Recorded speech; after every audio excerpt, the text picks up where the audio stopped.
Welcome to this forum for State Senate District 11 and State Representative District 35. Today is July 11th, 2018. This forum will be featuring the 6 candidates who have filed for Senate District 11 for a 4-year term. This district covers Farmington Hills, Farmington, Southfield, Lathrop Village, Southfield Township, Oak Park, Huntington Woods, Ferndale, Pleasant Ridge, Royal Oak Township, Hazel Park, and Madison Heights. We will also be featuring the 7 candidates who have filed for State Representative 35th District, which is a 2-year term. That district covers Southfield, Franklin, Bingham Farms, Beverly Hills, Lathrop Village, and Southfield Township. The format for both forums will be as follows. State Senate candidates will be featured first until about 7:15 or so. Then we'll take a short break to reseat the candidates and continue with the state representative candidates at about 7:20 until about 8:50. The sponsor of this forum is the League of Women Voters, Oakland County. I am Tara Moon, a member of the League of Women Voters. The League of Women Voters is a trusted, national, nonpartisan political organization whose members do the hands-on work to safeguard democracy. While we never endorse a candidate, we are directly involved in shaping the important issues that keep our community strong. As a member of the League of Women Voters, I have the opportunity to contribute in a leadership role such as this one that has great impact on local, state, and even national issues. If you are interested in learning about how you can make a similar impact, I would encourage you to pick up some of the League membership information that we have here tonight or visit our website at lwvoa.org. The League of Women Voters does not endorse any candidate or political party. The views expressed in this forum are those of the candidates, and we, the sponsors, take no responsibility. The format for the forum has been established by the League of Women Voters. We ask that you, the audience, remain silent throughout the forum. When you have a question to ask, raise your hand, and Nadia, our page, will come, or Judy, will come around with a piece of paper and a pencil.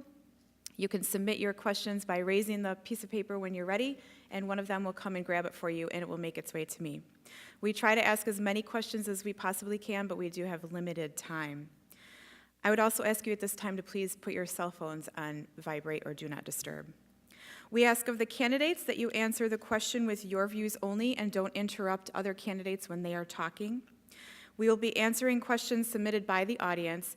Don't forget that you are answering their questions, not mine. The impulse is always to look at me, but they're the ones that you are talking to tonight.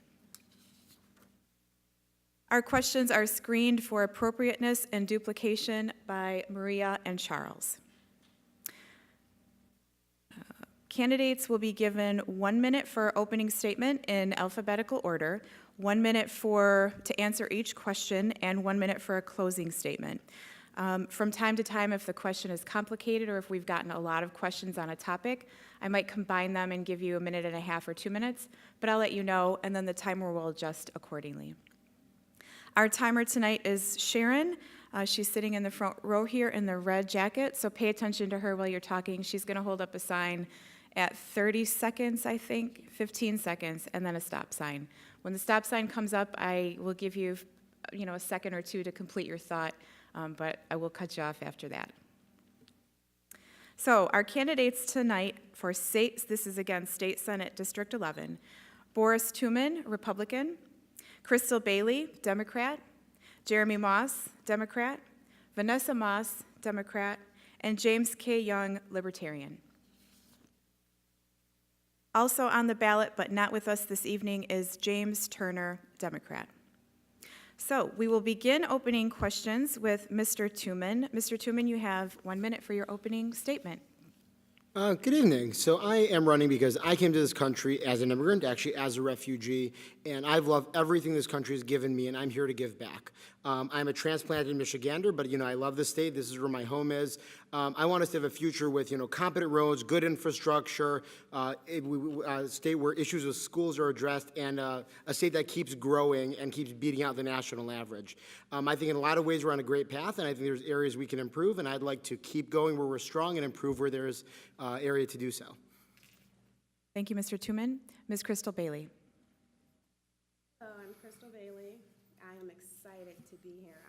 really revved up.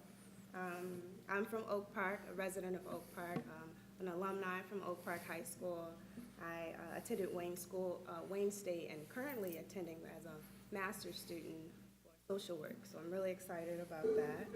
I'm here to listen to what you have to say so that I know what needs to get done. Running for a state senate of District 11. I'm here to listen to you.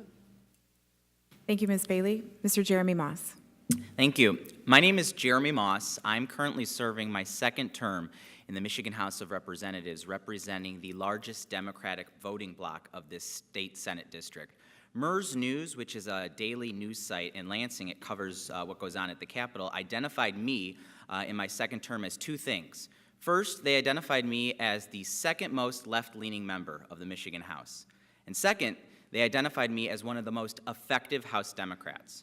I think that is the perfect intersection at which to launch a campaign to represent this district in the state Senate, never shying away from my progressive values, but getting things done, even in a Republican majority.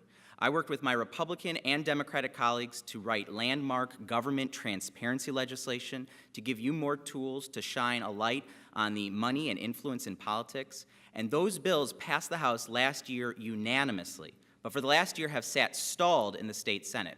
So I can either sit here frustrated with the state Senate, or I can run for the state Senate. And that's exactly what I'm doing, and I hope to have your vote on August 7th. Thank you, Mr. Moss. Vanessa Moss. Good evening. I'd like to thank you for allowing me to have the opportunity to be here today. My name is Vanessa Moss, and I'm running for State Senate, District 11. Just to give you a bit of information about myself, I've been a resident of Southfield for 25 years. I've raised both of my sons here in the city of Southfield. By trade, I am a lawyer. I fight every day in court for our families, for our youth. And I want to have the opportunity to fight for you in Lansing. Remember Vanessa Moss on August the 11th. August the 7th, 2018. Thank you. Thank you, Ms. Moss. Mr. Young. Good evening. My name is James Young, and I am running for State Senate District 11. This district runs along the southern edge of Oakland County, going from Hazel Park to Farmington Hills, and I live in Farmington Hills. I am running as a Libertarian candidate. The reason why I'm running for this office is because the state of Michigan has a lot of problems, and I would like to help solve these problems with libertarian ideas. And these shouldn't cost very much money, as our party, the Libertarian Party, is a party of fiscal conservatism and social liberalism.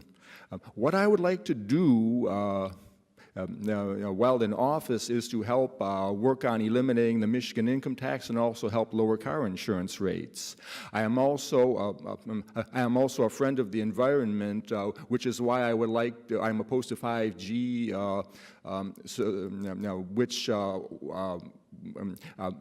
which would allow more atmospheric radiation from cell phone towers. So hopefully House Bills 637 and 894 will be defeated. Small government is the goal. Thank you. Thank you, Mr. Young. We will now start the question portion of the forum. And I think I forgot to mention that we will rotate who goes first, and I will cue you. We're going to start with Mr. Tooman. And at any time, if you need me to repeat a question, I'm happy to do so. So, Mr. Tooman, the first question is, what is your position on charter schools? How should charter schools be funded? So I believe that right now, as my understanding is, the laws are a little bit too loose on charter schools. I'm a big believer in charter schools done well because I think the ability to kind of introduce competition into the public school system can benefit. The ability to offer alternatives to failing public schools is vital to the state in many areas. I think that the charter schools should be primarily funded via state funds, but we really need to change the way that they it takes us to start a charter school.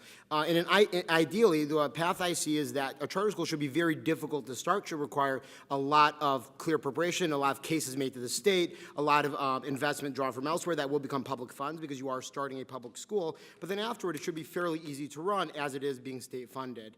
I really think charter schools done properly can help out many in the state. Thank you, Mr. Tooman. Ms. Bailey. Thank you for the opportunity to speak.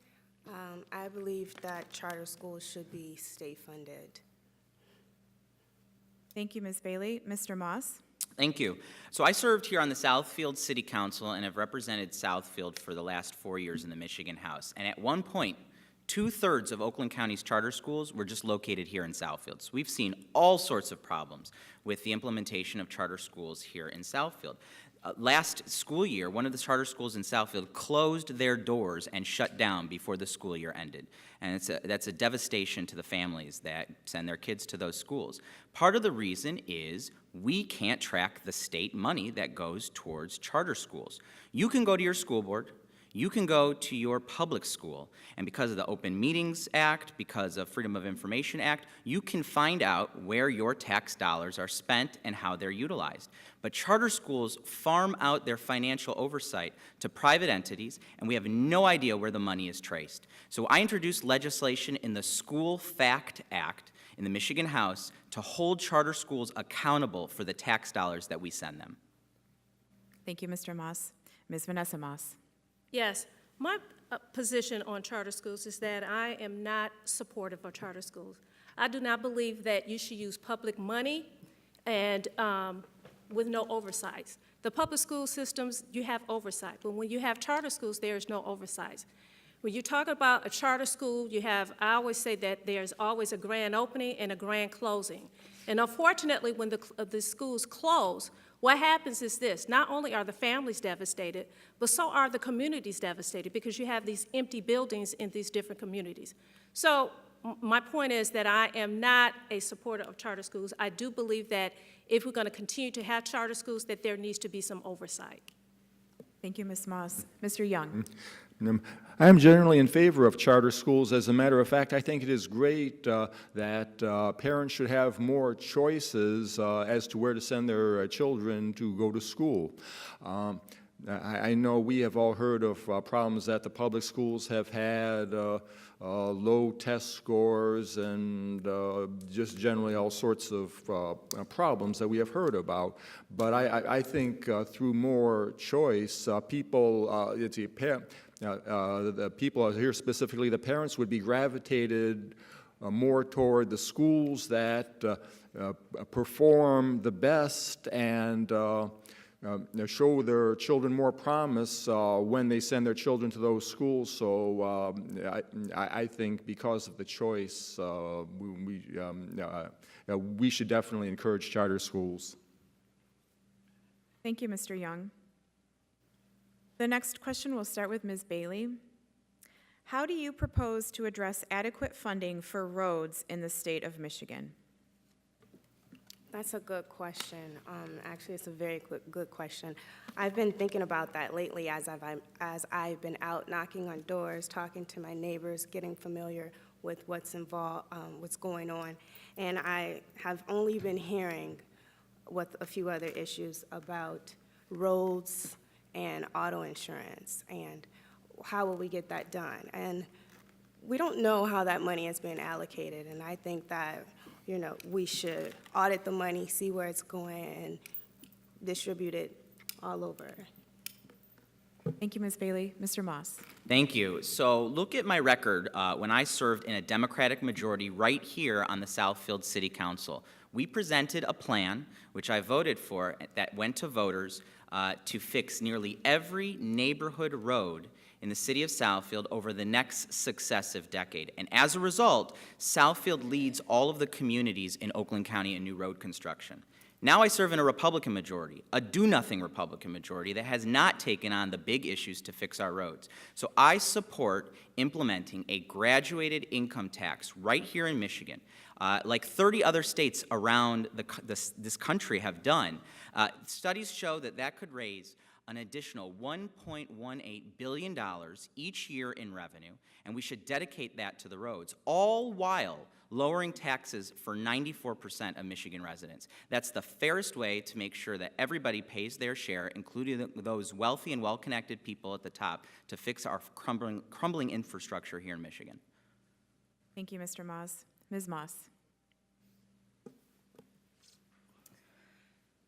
To address the issue of adequate funding for the roads, I think that what we have to do is invest in infrastructure. One of the things that we have faced here in Michigan is that we're paying more fees, registration fees, we have a gas tax, but we're paying some of the highest in the nation, but we're not getting anything for our money. So I think that we have to invest in infrastructure. I'm sorry. Thank you. Thank you, Ms. Moss. Mr. Young. Now, as you must know, I'm a fiscal conservative, so I believe in spending money only on bare necessities. But I know our situation with the roads, how our roads are so crumbling. So I know that this is something that we have to spend money on and get done. I find it unbelievable that we're paying the high taxes that we're paying, including vehicle registration fees, gas taxes, all of those things, and we still hear claims from the current administration that we don't have enough money to spend in fixing the roads. I mean, and the roads are. Yeah, I mean, we can see that somehow, some way it happened that the roads just aren't getting fixed. So I propose going into the budget and finding some low priority items that we could cut so that we could direct the money to fixing the roads. Thank you. Thank you, Mr. Young. Mr. Tooman. So for fixing the roads, the first thing I'm going to say is I'm opposed to any sort of gas tax in order to fund roading, simply because a gas tax will hit the Michigan's poor the hardest. As to get anywhere, everyone needs gas. To increase that would not be the approach I would take. One of the areas I would focus on is probably an additional tax on large transportation. Trucks wear down roads, and as they're doing so, they're responsible for a lot of the wear we see on the roads, and thereby they should be working to cover some of that cost. Additional areas, and I am for more infrastructure funding. We do not spend as much as other states, and it shows in the fact that we have potholes that I can put my child in on some of these roads. I would also look into maybe a few, maybe spreading out the cost with allocation from income tax and taxes on businesses. Thank you, Mr. Tooman. The next question will start with Mr. Moss. What is your position on voters, not politicians, the gerrymandering or redistricting ballot proposal, and why? Oh, I'm in complete support of the Voters Not Politicians ballot proposal. In fact, before this proposal came forward, I introduced legislation in the Michigan House for the past 2 terms to create an independent redistricting commission. HBO Vice News actually called my office because they know I've been leading on this issue here in Michigan and identified our congressional district, the 14th district, as one of the most gerrymandered districts in the country, and we gave them a walking tour of this crazy spot in Oakland County where you're half a mile from the 9th district, the 11th district, and the 14th district, because they all spiral around each other in the middle of Oakland County.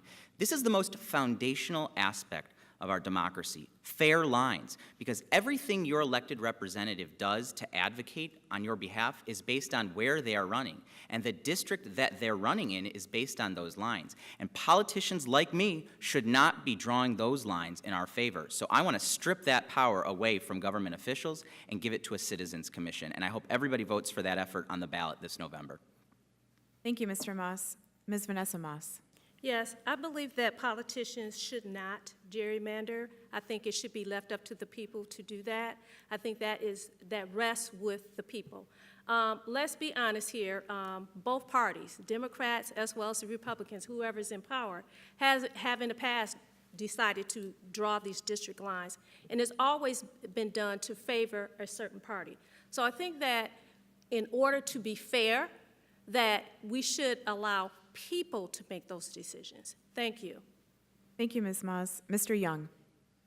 I am also very much in favor of voters, not politicians, as I am also very much against gerrymandering. As a matter of fact, I find it unbelievable that this has even been going on for some time. I mean, it is obvious to me that the only reason for gerrymandering is to give somebody, some political party, whichever party that might be, some unfair political advantage by doing this. So as a matter of fact, as I recall, I have even signed a petition myself to put it on the ballot to defeat gerrymandering, and that's what we must do. We must defeat gerrymandering. We must end gerrymandering and go back to normal districts with normal boundaries. Thank you. Thank you, Mr. Young. Mr. Tooman. I too have signed the petition to end gerrymandering in this state, and I plan to vote for that ballot measure in the next election. I ideally would even like to go further. There have been states in the U.S. that have put into law that the way their maps are drawn is to draw the maximum amount of competitive districts. To instead of just drawing, so the goal would be that you have the most competitive elections, you see the most competition, the most real choice going on, where you have politicians actively working and able to win their various districts. And I would love to see that in Michigan, because the more competitive elections we have, the more we make politicians work to win, the better it will be for the state and the residents. Thank you, Mr. Tooman. Ms. Bailey. Thank you. I support voters, not politicians. I believe it is up to you as the voter. Thank you, Ms. Bailey. The next question will start with Vanessa Moss. The question is, what real measures can be taken to reduce gun violence in schools?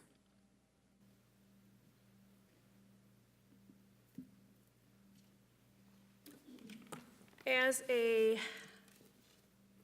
parent, as a lawyer who represent youth, delinquents, as a lawyer who represent adults with criminal cases, I believe that some of the real measures that we can do, we already have some measures that are in place, but one of the things that I think that we can really do is that there is no checks or balances on people who are allowed to carry weapons. People who suffer from mental illness, and I see that a lot in the cases that I represent people. People have the opportunity to carry firearms, and the kids get a hold of them. So I think that we need to have some legislation, some real legislation that addresses that issue, some checks and balances. Thank you, Ms. Moss. Mr. Young. I know that this is one issue that we must definitely do something about, and not just sit on the sidelines watching it happen. But the fact of the matter is, though, is that not only because we have a Second Amendment which gives, as it says, citizens the unabridged right to bear arms, but also there's the fact that terrorists, especially including domestic terrorists, in essence are not law-abiding citizens. So all in all, I don't think that there's any way we're going to be able to legislate our way out of this problem anyway. So our best resource is improved security. We must practice improved security, make sure that nobody brings guns into school, even if it means more metal detectors, just more training to how to handle such situations. This is what we must do. Thank you, Mr. Young. Mr. Tooman. So in regards to gun violence in schools, there's a few things that absolutely need to happen.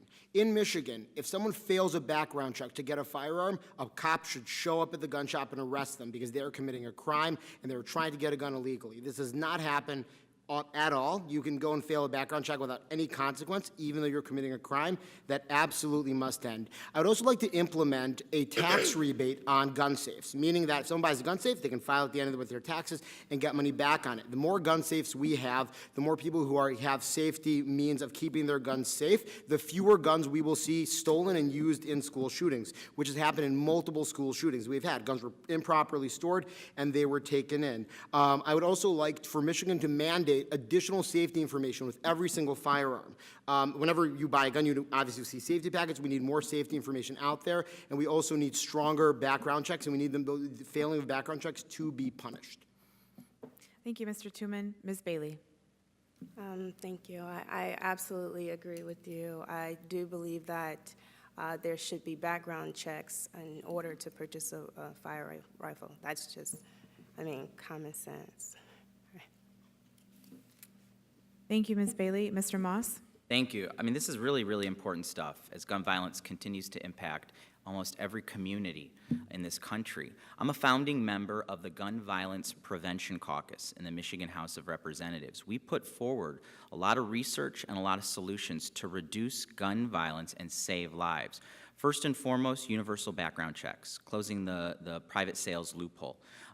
Also, calling on Congress to lift the ban on the CDC from researching the impact on gun violence in a community. And then something that one of my colleagues and a really good friend, Robert Wittenberg, has researched and seen tested in other states is this extreme risk protection order. If somebody is a threat to themselves or to someone else, a family member or a member of law enforcement can put a restraining order against that person from obtaining a firearm. That process goes through the court system, so it's fair and before a judge. But we need to make sure that the wrong people don't have access to firearms. I'll tell you, in my 4 years in the Michigan House, I've earned a 0% rating from the NRA. I plan to have a 0% rating in the state Senate, too. Thank you, Mr. Moss. The next question will start with Mr. Young. What is your position on Promote the Vote and why? Promote the vote. Promote the Vote is a ballot measure backed by the League of Women Voters, the ACLU. It amends the Constitution to ensure voting rights for all Michigan citizens.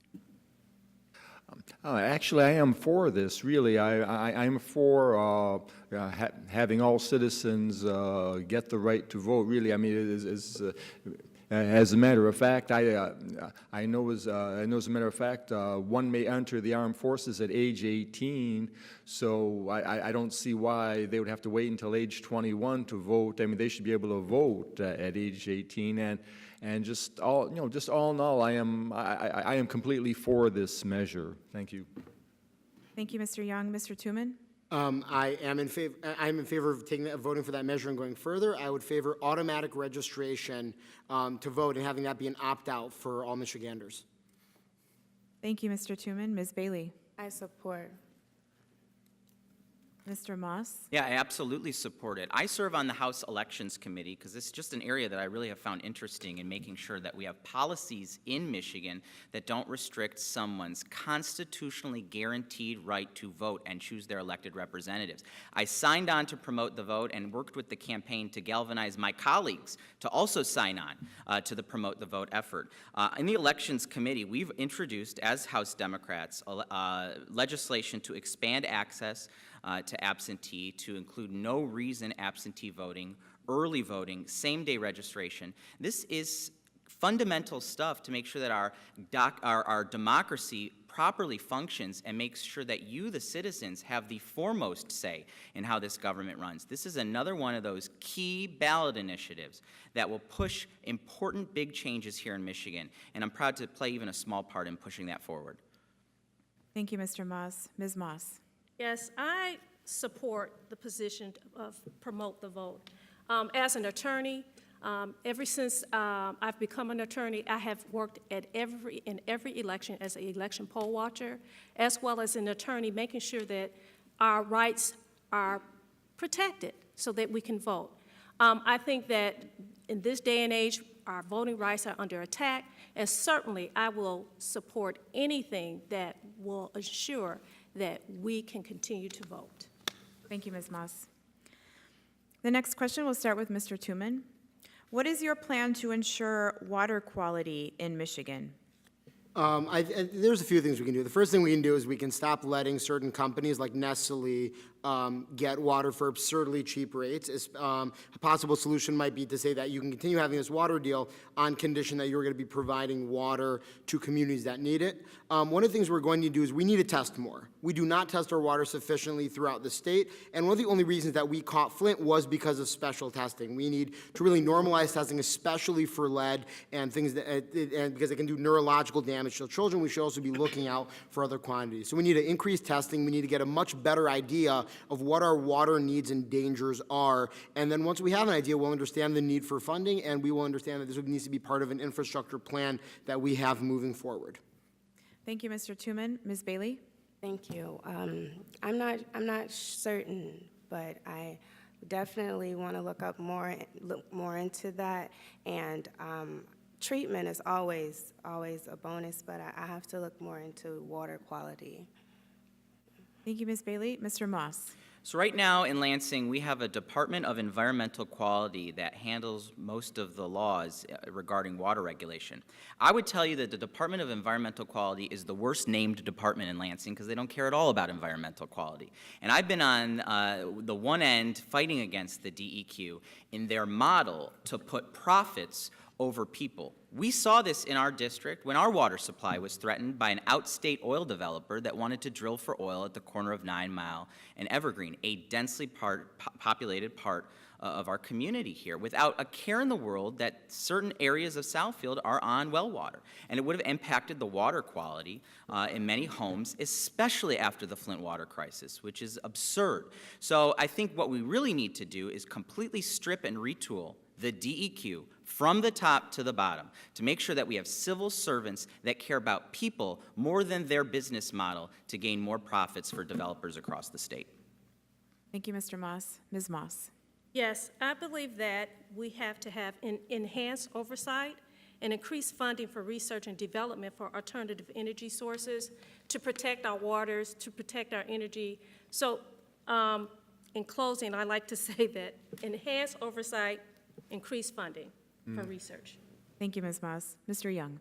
I think that we should have increased transparency among all, among the technical department that manages the testing of water quality, so that the people at the top know what's going, and the people on the bottom know what's going on throughout the entire system, and that the public can find out as well. As a matter of fact, when the Flint water crisis happened, I just couldn't believe that it happened, because as a matter of fact, I worked as a chemical technician testing wastewater for a company that I worked for a number of years ago, and the way the job is, I mean, you just check the water quality. I had to check it for nickel, zinc, and chromium content. I just reported it, and that's it. I mean, there's no motive for the little people to get crooked about things. So the whole problem is it's just a lack of transparency. We need more transparency in the water department. Thank you, Mr. Young. The next question will start with Ms. Bailey. Are you in favor of oil drilling via fracking or directional boring, like when the church in Southfield was approved by the Michigan Department of Environmental Quality to drill? Yes. I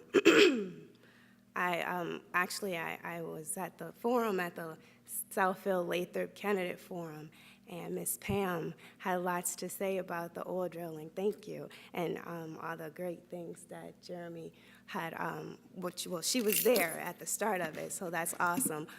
Do I support? Yes. Thank you. Thank you, Ms. Bailey. Mr. Moss? Yeah, So I don't not support. I'm sorry. Yeah, I'm sorry. Your turn. Okay, well, so I absolutely do not support a profit-driven measure that would threaten our environment. And I stood out and fought against the DEQ with members of our community who were just upset by this outstate oil developer who wanted to come in our community and threaten our environment and then take the profits back to upstate Michigan. I introduced legislation, bipartisan legislation, because this did happen in Shelby Township, so I worked with the Republican legislator from Shelby Township to introduce bipartisan legislation to regulate where and how you can drill for oil in a residentially zoned area. It is totally inappropriate to drill for oil that close to residential dwellings. We also introduced legislation to put forward a Citizens Oversight Commission to some of these terrible DEQ decisions. And lastly, I demanded that the DEQ come to my community and tell them what their decision was going to be. We held a public hearing, a first of its kind, here in Southfield. 1,000 people showed up because I made such havoc in Lansing about what was going on in our community that we wanted to show them where we stood on this issue against this. Thank you, Mr. Moss. Ms. Moss? Yes, I'm not in favor of oil drilling or fracking in my neighborhood. I live off of 9 Mile and Losser, so I would have been directly affected by this. This comes down to a quality of life issue. I believe in people and not profit, and that's what it boils down to. Thank you, Ms. Moss. Mr. Young? Yeah, as I mentioned in my opening statement, I care about the environment. I am environmentally friendly, and so I just cannot understand why there would be any oil drilling in any residential area. I think we should do what we can to make sure that it doesn't even happen at all. I think if an oil company wants to drill for oil, they have to make sure that they are very far away from residential areas. Thank you, Mr. Young. Mr. Tooman? Fracking is an interesting case because in itself, the way fracking works is it's water is pushed in, and often companies will irresponsibly leave water in these underground wells, which could lead to seismic activity. So I'm not at all in favor of fracking in terms of residential areas, just because a company behaving badly could cause small earthquakes. In general, fracking, if properly regulated, can be as safe as any oil drilling, in some cases safer. I, in general, would like to increase nuclear power in the state of Michigan. I'd like for us to get a few more plants out in rural areas, both to further lower our energy costs as part of a comprehensive infrastructure plan moving forward, and to move more off of fossil fuels onto fuels that do not pose the same sort of common risk, instead posing a different risk that is much safer with modern nuclear plants. Thank you, Mr. Tooman. The next question will start with Mr. Moss. As a resident in the 11th District, are you in favor of outsourcing Southfield Dispatch 911 service to Oakland County? Please explain. Yeah, so this is something that the Southfield City Council is considering right now, and I have a record on outsourcing, being against outsourcing. We balanced our budget every year that I was a member of the Southfield City Council without outsourcing services inside City Hall to a private entity. This is a decision that should be made on the local level, but because I don't have the in-depth details on this, I'm going to allow our City Council members to make that decision. If I was on the City Council, I would vote no. Thank you, Mr. Moss. Ms. Moss? Yes, I'm plain and simple. I'm not in favor of outsourcing those quality of life issues. When you're talking about 911, you find that I like the service that we have here in Southfield. I like the fact that I can call 911, and if I need the police, they're there immediately. I'm afraid that if it's outsourced, that we may not get the same quality of services that we have. So that's my answer. Thank you. Thank you, Ms. Moss. Mr. Young? Okay, now with respect to this outsourcing of the 911 service, now, I think the city of Southfield should have it outsourced to Oakland County only if it is a real financial necessity. If the city of Southfield can balance its books and include the 911 service, as a part of it all, I think it should continue to do so and outsource only if it is absolutely necessary. Thank you, Mr. Young. Mr. Tooman? I prefaced the statement with saying that I am not a Southfield, I've never been a Southfield resident, and so I'm very much removed from the issue. I think that it should be a simple case of it should be completely decided on a local level.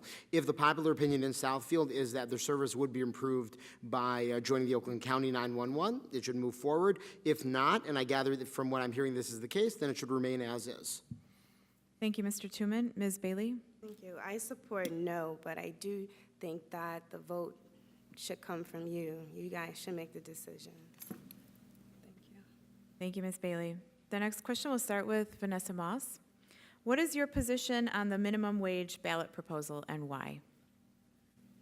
What is my, could you please repeat the question? Sure. What is your position on the minimum wage ballot proposal and why? Minimum wage ballot proposal. I believe that there should be a living wage.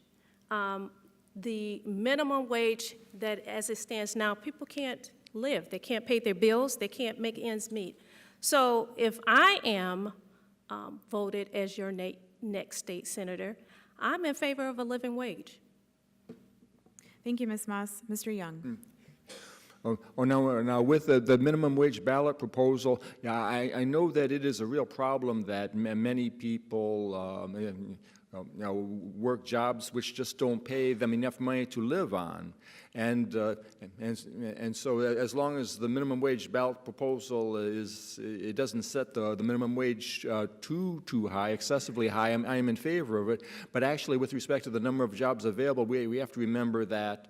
As a principle of labor economics, whenever the minimum wage goes up, the number of jobs available will go down, and whenever the minimum wage goes down, the number of jobs available will go up. But at the same time, you don't want to have people, working a job that doesn't pay enough money. So, I mean, people have to have something to live on. So I don't, so I'm in favor of it as long as the minimum wage isn't set too high.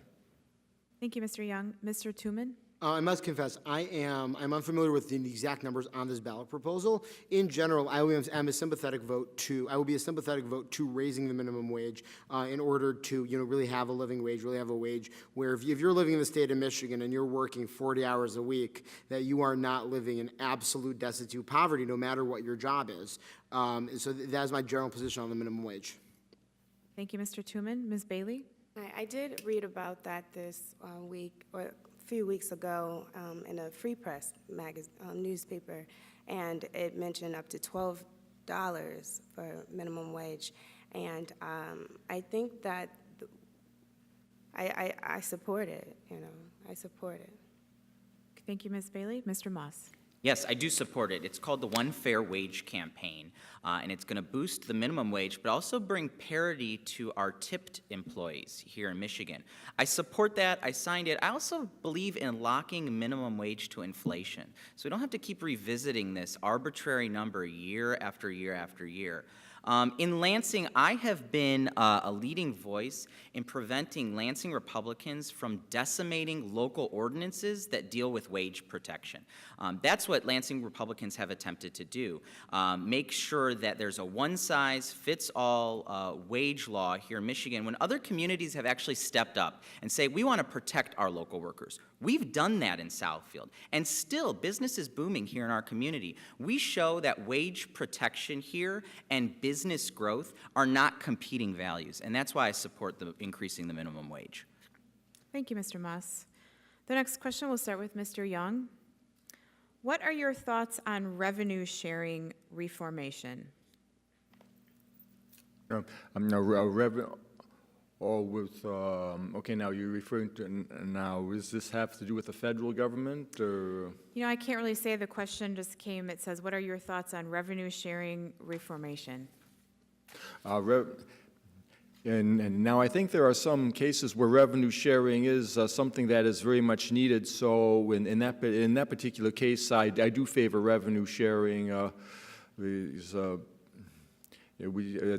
think municipalities should get along and states should get along without it as much as possible, but when they need it, they should be able to get it. Thank you, Mr. Young. Mr. Tooman? I don't think revenue sharing can really be discussed on its own. I think it would need to be discussed through a broader talk about how, what responsibility we give to various municipalities and what responsibilities we give to the state government, and that should really be determining how we move on in the future with this. I would welcome municipalities and being able to get more revenue from the state government if this would also come with an increased amount of responsibilities in areas where it is appropriate. If we have areas where a municipality is really the best level of government to make certain decisions, say on certain local roads or on other business development that they may do, then I would definitely say that they should get more money from Lansing that is coming from them to begin with to do so. Thank you, Mr. Tooman. Ms. Bailey? Can you repeat the question? What are your thoughts on revenue sharing reformation? My thoughts on revenue sharing or reformation. I have to educate myself on that more and then get back with you. Thank you, Ms. Bailey. Mr. Moss? Yeah, so revenue sharing is the tax dollars that you and I pay to Lansing. There's an expectation that that money is going to be shared back with the local community to provide for local services. When I was on the Southfield City Council, we depended on that revenue sharing to pay for local roads, to pay for public safety. But the state has stripped some $8 billion over the last decade and a half of that revenue sharing to our local communities. In fact, Michigan was the only state out of 50 states where our communities experienced revenue shrinking. Think about that.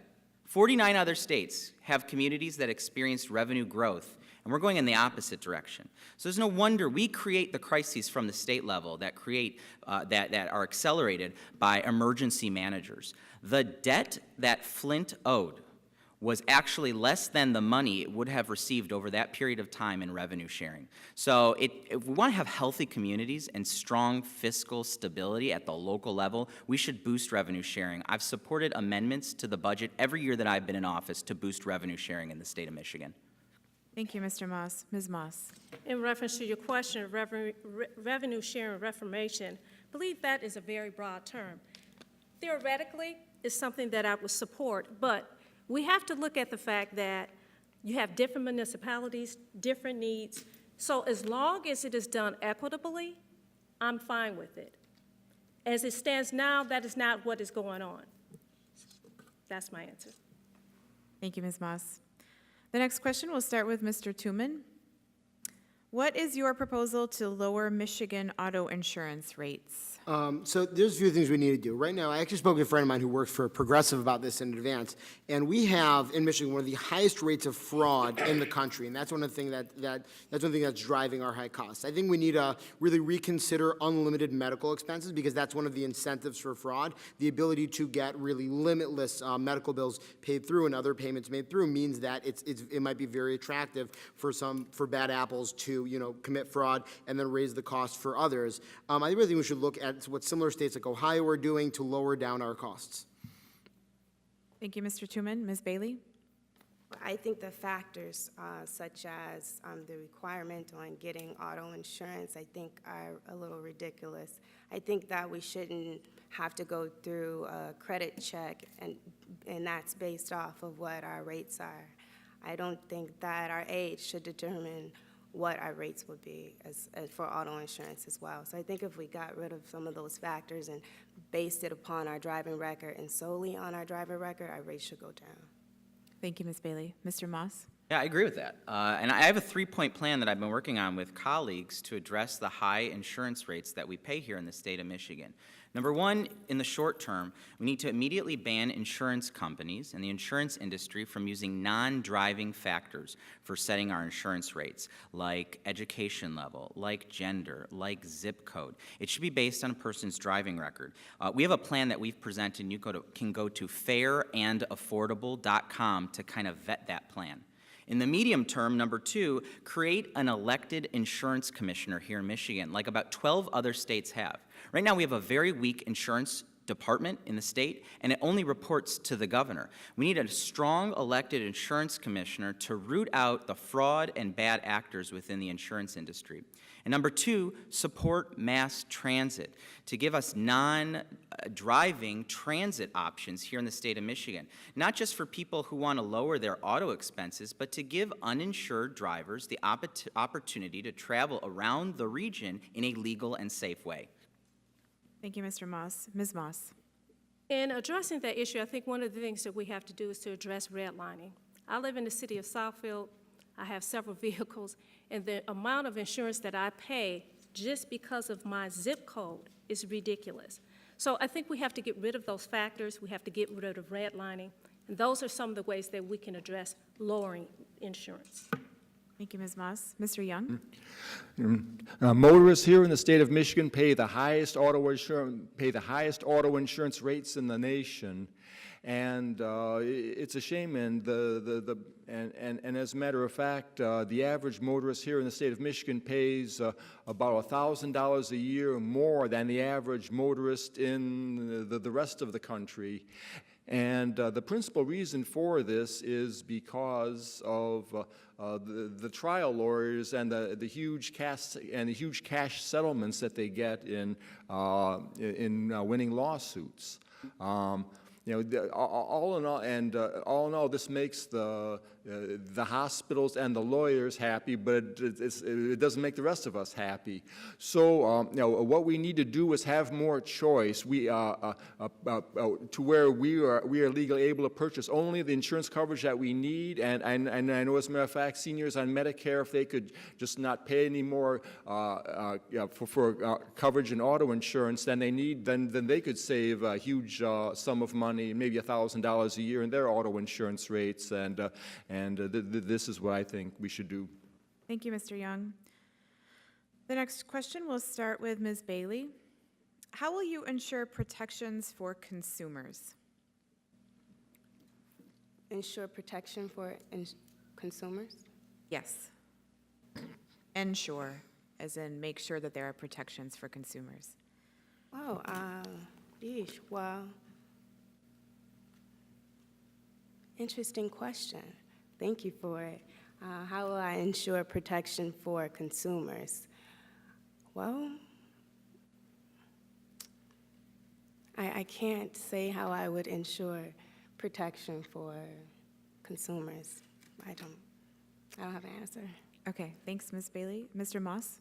Yeah, it's a broad question, but there is actually something that I've been working on for the last year in my office. We had those historic windstorms in Michigan about a year and a half ago, where 1 million people throughout the state lost power. And my office got a call because there's a motel in Southfield that usually charges $49 a night, $59 a night. And during the time when people were displaced because they lost power, they were charging $400 a night. So we wrote legislation to protect consumers, especially in a time of an emergency. We shouldn't have people profiteering off of human misery. So we introduced legislation that would strengthen our price gouging laws here in Michigan so that during a time of emergency, businesses cannot take advantage of people at the worst moment of their lives just to gain profit. So that's something that we have been working across the aisle in the State House of Representatives to get forward. We're running out of time during this legislative session, but it will be priority one if I can't get it done in the House for my legislative agenda in the State Senate. Thank you, Mr. Moss. Ms. Moss? I agree with what was just previously stated, that you have to ensure that there's no price gouging, especially in times of emergencies. I've experienced it as driving around in the Metro Detroit area. When we have big events and you have to park. Parking is extremely expensive when there's certain events that's going on.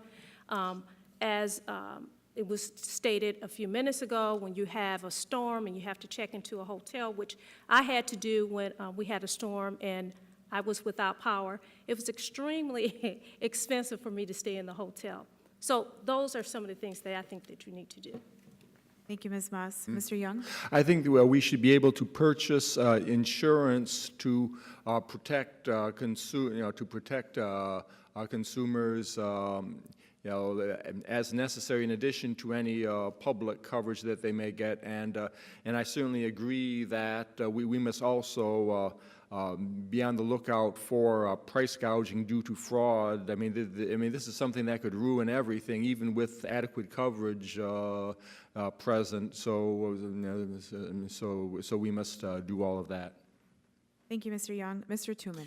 This is a very broad topic. I'll bring up a few of the initiatives that I have in mind. The first is I would like to do anything that is in the power of the state legislature to ensure net neutrality, because it's a massive consumer issue. Internet is absolutely vital in today's day and age, and the ability to differentiate web traffic for bigger players to be able to make purchases with service providers, and thus be able to lock out small businesses and local businesses who would be on slower connections is absolutely bad for the consumer. Needs to be changed. We also, as consumers, we are all consumers to the electric company. And as Representative Moss mentioned, a couple years ago, it rained and then it was windy, and then thousands upon thousands of people lost power. That is unacceptable in a first world country and in the state of Michigan. So I would like to push for underground power lines and better regulation on utilities so we do not all lose power as consumers to these utilities.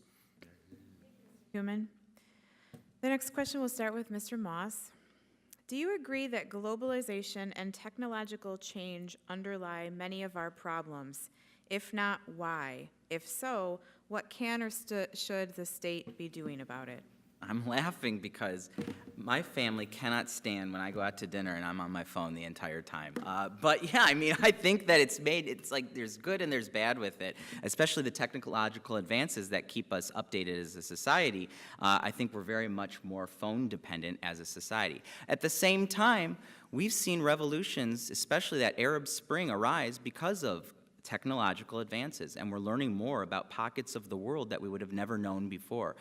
So as we advance as a society, you have to sometimes take the bad with the good. So my parents are here, and I really am sorry that I'm going to continue to use my phone at dinner. Thank you, Mr. Moss. Ms. Moss?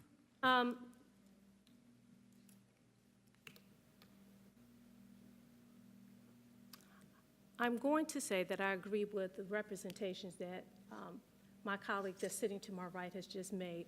I mean, everything that he said that I agree, so that I will mimic the same answer. So, thank you. Ms. Moss. Mr. Young. In general, I think technology is a good thing, and, and along with the good comes some bad as well, some disadvantages. Technology does have its problems sometimes. I know sometimes people use their cell phones too much or use them at times when they shouldn't use them, for example, such as when they're driving. But you know, it's hard to legislate such a thing. I guess people just need to be more careful, and also as I mentioned in my opening statement, I am against 5G. Which is for allowing the increase of radiation coming from cell phone towers, which would increase atmospheric radiation. So once again, I hope that we defeat bills House Bill 637 and 894. Thank you. Thank you, Mr. Young. Mr. Tooman. Most of my career has been as a software developer and a programmer, so one could say that I am generally very for technology. Just starting with globalization, many of those issues regarding globalization I view as a net positive for society, but are very unrelated to anything that one would do in a state legislature, as they're more federal issues with import and export. I would love to see a state government that intelligently uses technology. We have examples from all over the world of government services like voting and other things where we have set cryptographic IDs to allow like online voting and opinion polling that's done federally that way. I would also like to prevent the state from using technology in ways that could end up being a net negative. For example, I'm very anti-traffic cams. I'm very anti, someone being able to get a ticket for something without a officer of the law present. So I think it's really much a balance of understanding technology, which is vital to move forward and to really, enhance state services. Thank you, Mr. Tooman. Ms. Bailey. I support. Technology is how we stay informed, stay up to date. Thank you. The next question will start with Ms. Moss. Do you support the recreational marijuana proposal? Why or why not?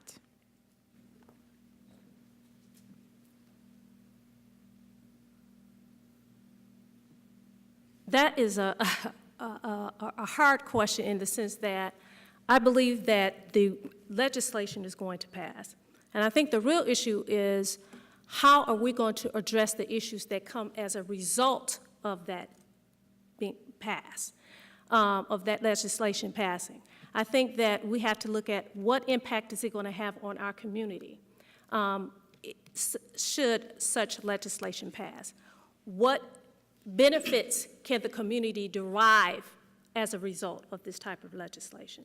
So to answer your question, because I do believe that that legislation is going to pass, yes, I do support it. But I also support the fact that we have to do something about it once it has passed and to make sure that our communities are safe, make sure that our communities benefit from it. Thank you. Thank you, Ms. Moss. Mr. Young. Yes, I do support recreational marijuana, and as a matter of fact, on the national level, I would also like to see us. I would also like to see us end the war on drugs. There's a whole principle here, in which people, should have the responsibility to. Take whatever drugs or alcohol, whatever substance they want, and it's both a freedom and a responsibility, and the two go hand in hand. When you have freedom, that's great, but then you have responsibility too. So it should be their responsibility to make sure that they use whatever they're using wisely, and I still believe that they should not be high while driving. I mean, the law should be able to go after them if they're high driving on marijuana, just as they would be high on alcohol, a DUI, for example. So there's that matter. Thank you. Thank you, Mr. Young. Mr. Tooman? As in my last state Senate campaign, one of my slogans was "Pot for Potholes." I am a large supporter of, marijuana legalization, of regulation, taxation, using technologies that are available, like there are commercial tools similar to breathalyzers to tell how high someone is that we can give to our police officers to be able to combat people who are driving high. I absolutely believe we should be legalizing marijuana. It could save lives because, unlike opiates, it could replace so many opiates and painkillers, and where the risks are much, much lower. I believe, of course, one has to do this wisely. One has to be properly understand how to tax it, how to make sure that we are not further disenfranchising with our laws afterward, but I absolutely am supportive of legalizing marijuana in the state of Michigan. Thank you, Mr. Tooman. Ms. Bailey? Thank you. I have an 11-year-old daughter, and so when this is an interesting topic because I've been talking about it with some friends of mine, trying to find out what they thought. And legalizing recreational marijuana, it's like saying, okay, I say yes to it, so say that I support it. I'm saying it's okay that my daughter can smoke marijuana. However, I know that it is going to be on the ballot, and I do support it. The reason why I support it is because of the taxing purposes. I would like, if it is legalized recreationally, we can tax the money and we can use some of it to open up mental health facilities, the ones that were closed. That's one thing that I am passionate about, is open up mental health facilities for those who are in prison and homeless on the street. So if we do legalize it, I support it for the tax purposes. Thank you, Ms. Bailey. Mr. Moss? Yeah, I don't proclaim here, I don't sit here saying that intoxication is a virtue, but I don't think that marijuana usage is any worse than alcohol consumption. And we saw that the prohibition on alcohol didn't work in this country, and so then that was revoked. So I am in support of the ballot initiative. I do believe that the prohibition on cannabis should be lifted, and I think that we should regulate it as a state and bring that tax revenue back to local communities. Thank you, Mr. Moss. This will be the last question before closing statements, and we'll start with Mr. Young. What specific experiences do you have that demonstrate your leadership and will make an impact in the community? Well, I have worked for many years in the working world, so I think all of my experiences, all of my professional experiences certainly do contribute to this. My career has been in the chemical industry. I've worked as a chemical technician for a number of years. I've dealt with many people, and I think this has, this helps me demonstrate leadership qualities, and also, as a matter of fact, I belong to the Libertarian Party of Oakland County, and I was the past chair for 4 years from 2011 to 2015, so this gave me a chance to show leadership qualities here. So I think through all these experiences, this is what I have. Thank you, Mr. Young. Mr. Tooman? As a software developer technical professional, I've also been tasked with using technology to fix issues from people not being able to find jobs, to health insurance, to building saving energy. And a lot of my background there will be transferred over here, in which I always strive to find effective, technical, and clever solutions. On a personal level, I'm involved in my local community as a youth wrestling coach. I'm very much involved with my synagogue's youth programs and with other various nonprofits in the community.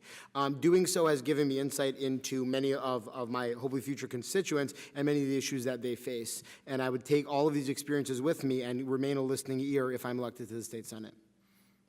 Thank you, Mr. Tooman. Ms. Bailey? Thank you. I can provide leadership because I have been an entrepreneur for 11 years and leading my team who helps me be in business for 11 years as an entrepreneur. I am passionate about what I'm doing, and while I'm before you, the only reason why I'm up here is for passion that I have to serve the people, to listen. I am just like you.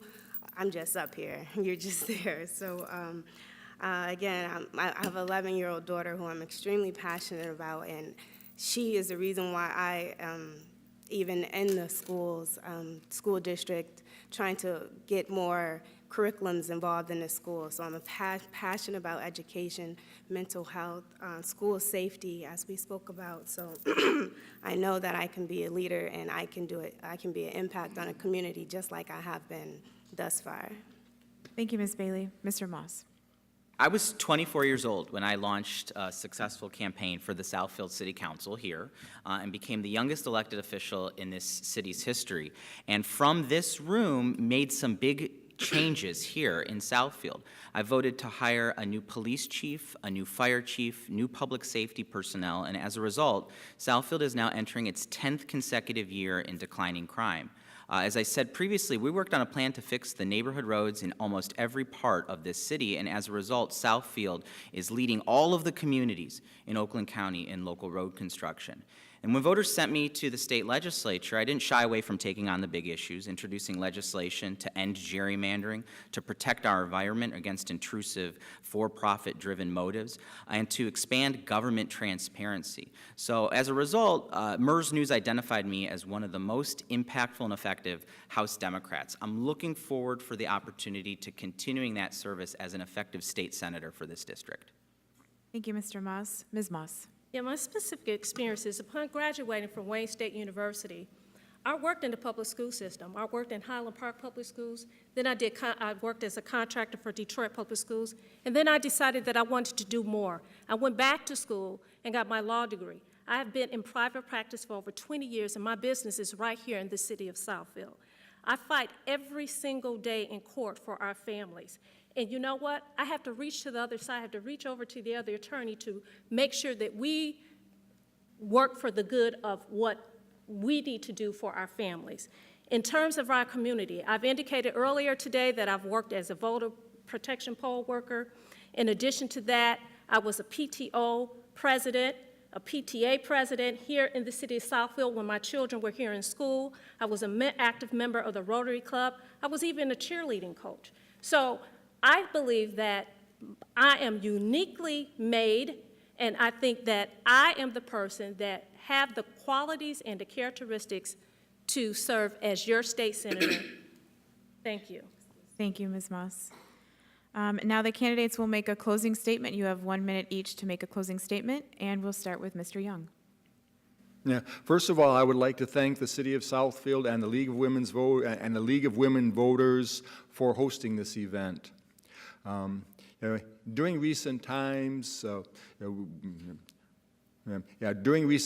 we have seen high taxes, high car insurance rates, crumbling roads.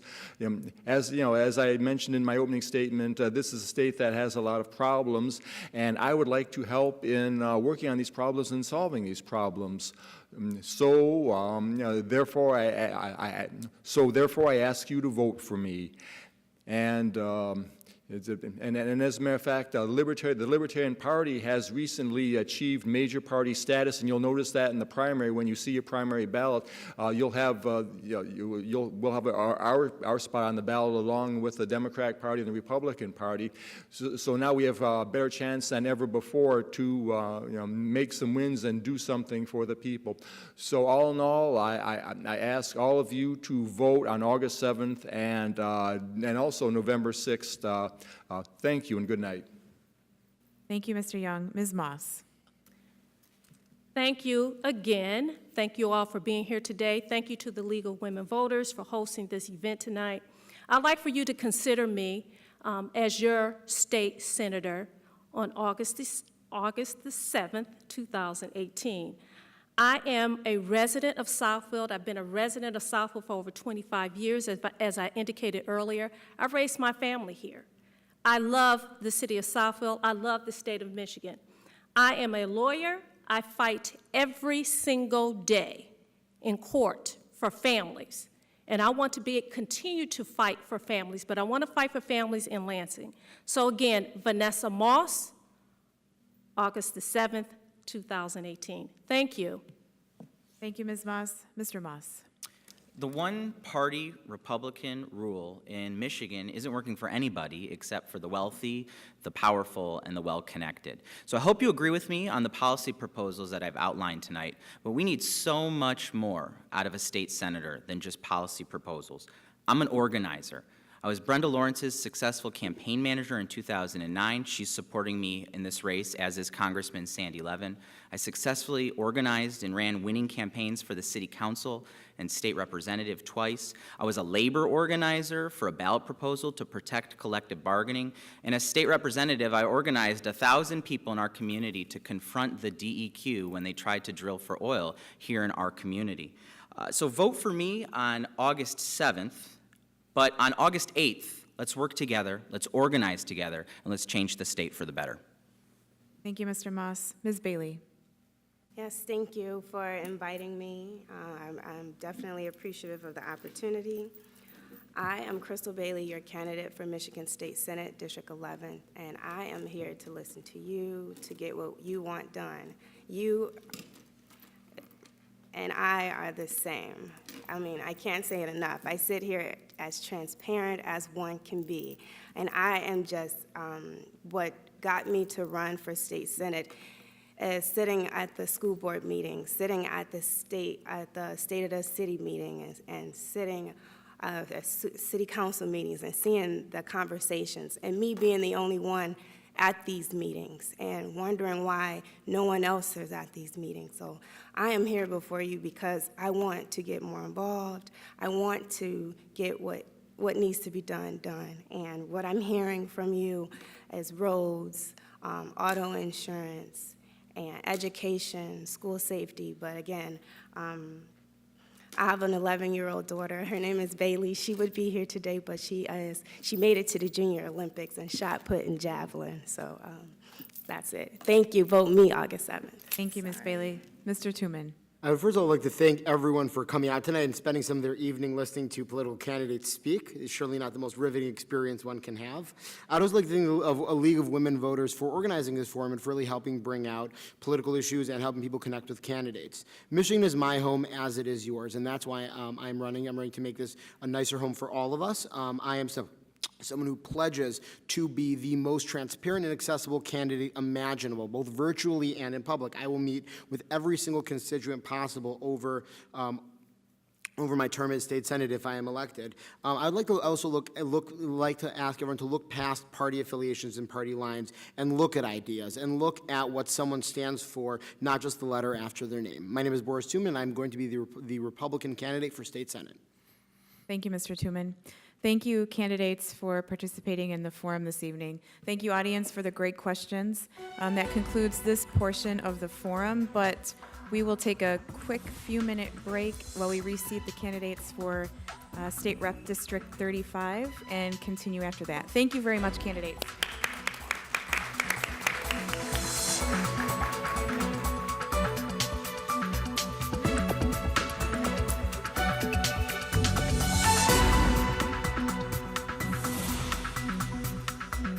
Okay, so now we are featuring the candidates who are running for state representative for District 35.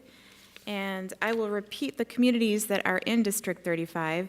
This district, and this is a 2-year term, this district covers Southfield, Franklin, Bingham Farms, Beverly Hills, Lathrop Village, and Southfield Township. So we will do the same format as before. That's a 1-minute opening statement. You'll each get 1 minute to answer each question. We'll rotate who goes first, and then you get 1 minute for a closing statement as well. I may decide to extend the time allotted if it seems appropriate. So we're going to start with opening statements. Oh, let me introduce the candidates first. We have Kyra Harris Bolden, Democrat, Vincent Gregory, Democrat, Alex Myers, Democrat, and Katie Ryder, Democrat. Okay, candidates, we'll get started. Opening statements, starting with Kyra Harris Bolden.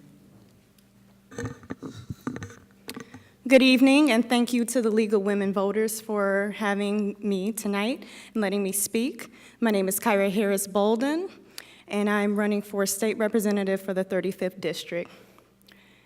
I was born and raised in Southfield, and I attended Southfield Public Schools, Stevenson Elementary, Bernie Middle School, and Southfield Lathrop Senior High School.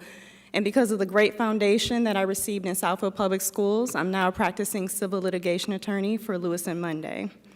About 2 years ago, my husband, Dr. Gregory Bolden, and I bought a home here in Southfield because we wanted to invest in the community that invested so much in us. I'm running for our future. Thank you. Thank you, Ms. Harris-Bolden. Vincent Gregory. Again, my name is Vincent Gregory. I'm a current state senator. I've been in the Michigan legislature for 10 years, seven plus years as a state senator, 2 years as a state representative. Running for state representative to bring my 10 years of experience back to the legislature, to be able to bring some things back to the city of Southfield, back to this 35th district, and to be able to help some of the other people that will be coming into the legislature to find their way as they try to make the state a much better place. Thank you, Mr. Gregory. Mr. Alex Myers. Good evening, and thank you for coming out. My name is Alex Myers, and I am running for state representative for the 35th District.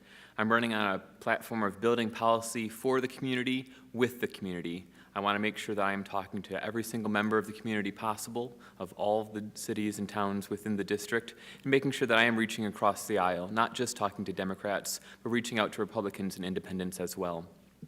I sent around a survey to members of the district several weeks back, and I've received plenty of responses. And I know, at least I think I know, what the main issues are that are affecting this community. Top of the line being our public education system, our failing infrastructure, and the need for affordable health care. I look forward to addressing all of these and more issues tonight. Thank you. Thank you, Mr. Myers. Ms. Katie Ryder. Good evening. My name is Katie Ryder, and I want to thank the League of Women Voters, who I used to work for in D.C., for hosting this and for everyone for coming out. I started thinking about running because I honestly got sick and tired of the same old inaction on issues that impact our families and our communities. I am running for State House Representative because I believe everyone deserves the dignity of a healthy family, a healthy community, and a healthy economy, and we need leaders who will fight for those ideals each and every day. As a small business owner, as a mother of 3, and as a longtime community member and activist, I have the energy and the passion, as well as the skills and the experience to fight proactively and effectively for all of us working families. Again, my name is Katie Ryder, and I hope to earn your vote. Thank you. Also on the ballot, but not here tonight, are Theodore Alfonsetti III, Republican, Lisa Cece, a Democrat, and Michael Poole, a Democrat. And now we will start with questions. We'll start with Ms. Harris-Bolden. First question is, what is your position on charter schools and why? How should charter schools be funded? Sure. So I actually practice education law, so I have a lot of knowledge base in this area. One thing that we need to do is make sure that there are equal standards among our charter school, public school, and cyber school institutions. Currently, our charter schools as well as our cyber schools can essentially cherry pick their students, and they can not accommodate students that have special needs. I believe that is discriminatory, and we need to have equal standards. We also need to make sure that our charter school authorizers are held accountable for their actions. Currently, there are no consequences when a charter school closes. We don't have any regulation on where charter schools are placed either. We need to make sure that there's some type of fine or fee or moratorium for when charter schools close, because if they close after count day, the money stays with that charter school authorizer, and the public school institution is the entity that has to take care of that student. Thank you. Thank you, Ms. Harris-Bolden. Mr. Gregory. And I do agree with the majority of things that was just said. Charter schools, since they've come into existence, have really been a drain on the public school system. Charter schools themselves, and in some cases, they may be some good charter schools, but the problem you have is the more charter schools there are, the less money there is to go around for public schools. And that's a major, major concern. Every child deserves to have a good quality education. And when you start having these charter schools and only these kids can go here, it takes away from the public school. I know that we cannot get rid of the charter schools that are there now. Some of them actually do good work, and I applaud those that do good work. But for me, I would put a moratorium on any new charter schools. I would say that any monies would go to the public school system and improve the public school system to the best of their ability, because the public school serves all of the kids of the state. The more money we can put into public schools, the better it is for all of our children, not just a select few. Thank you, Mr. Gregory. Mr. Myers. I'm opposed to charter schools in their current formation. I believe that when charter schools were created, the idea was that they're going to be innovation laboratories, places where non-standard school days could be tried out and implemented, and special attention could be paid to students whose needs and education desires weren't the same as the typical student. That hasn't been the case in Michigan, and we've seen more charter schools come up that are basically just carbon copies of public schools with some extra funding from big corporations and entities that we can't track. I would support more accountability in the funding of charter schools, more transparency. We currently don't know where most of the money going to charter schools ends up. I would like to see that repealed and changed.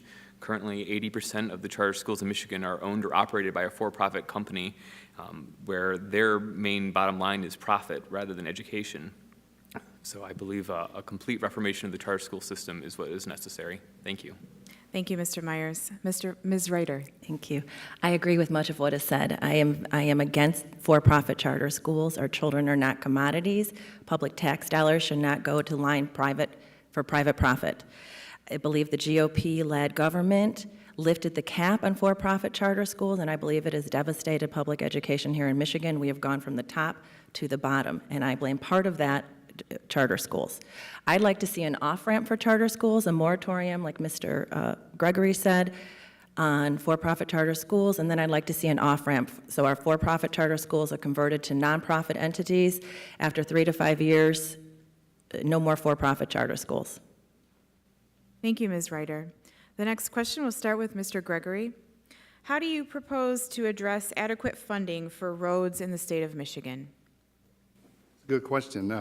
The road problem we have right now, the state of Ohio pays $2 billion a year to maintain their roads. In Michigan, we barely pay $1 billion to maintain our roads, and that's why we're constantly repairing the roads. I guess the funding that would come from for the roads, we've created a pot right now. Supposedly in 2020, we'll be able to go into this pot, and this money will then be able to use to help build the roads. But it's my opinion that the money still will not be there. So what I think that the state will have to do is look at what is the priority. If roads are a priority, we will have to evaluate our budget to make sure we can get some money out of the budget and move some other things around in order to take care of the roads. But it has to be a priority.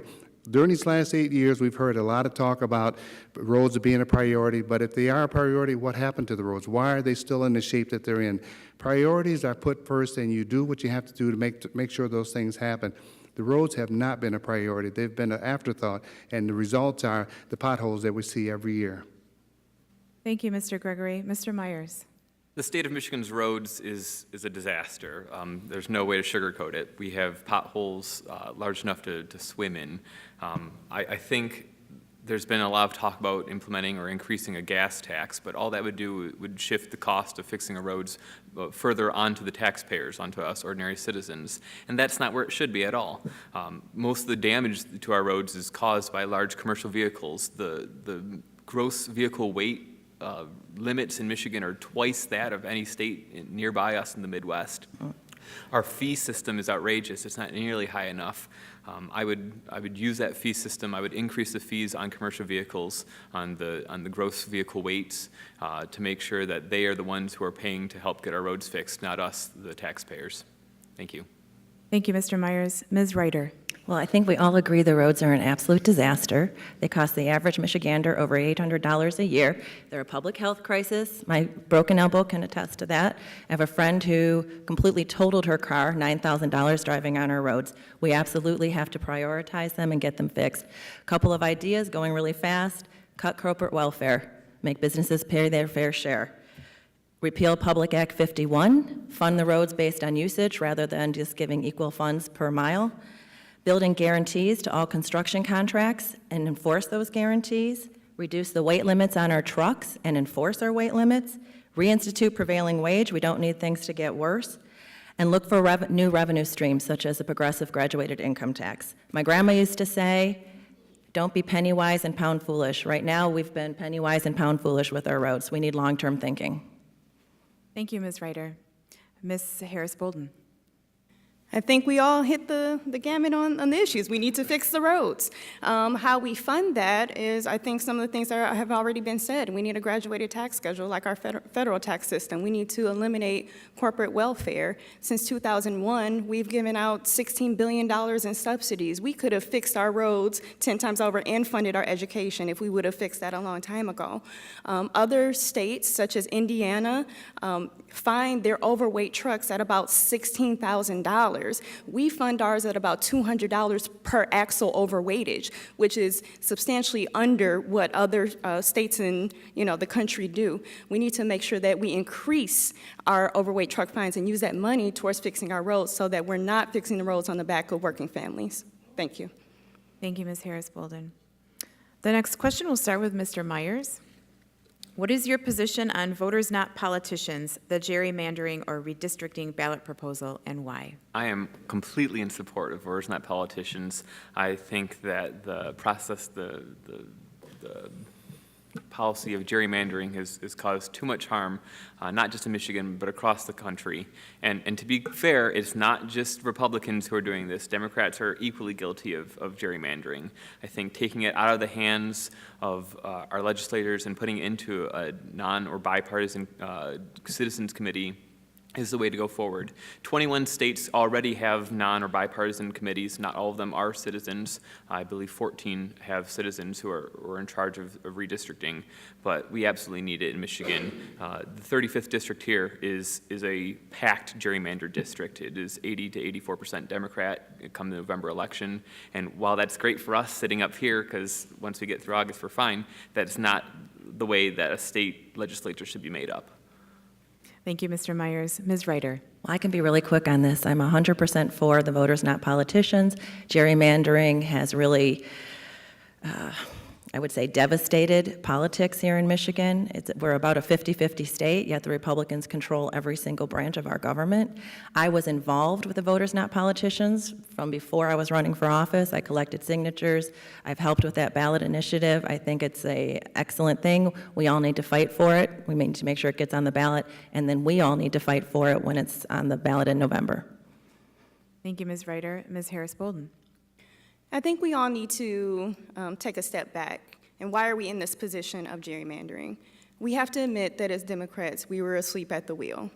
We just have to admit that. And I'm thankful for Voters Not Politicians for bringing this issue to the forefront and being able to propose a solution. I completely support an independent districting commission. We absolutely need it, and I'm just really sad that it got to this point. Thank you.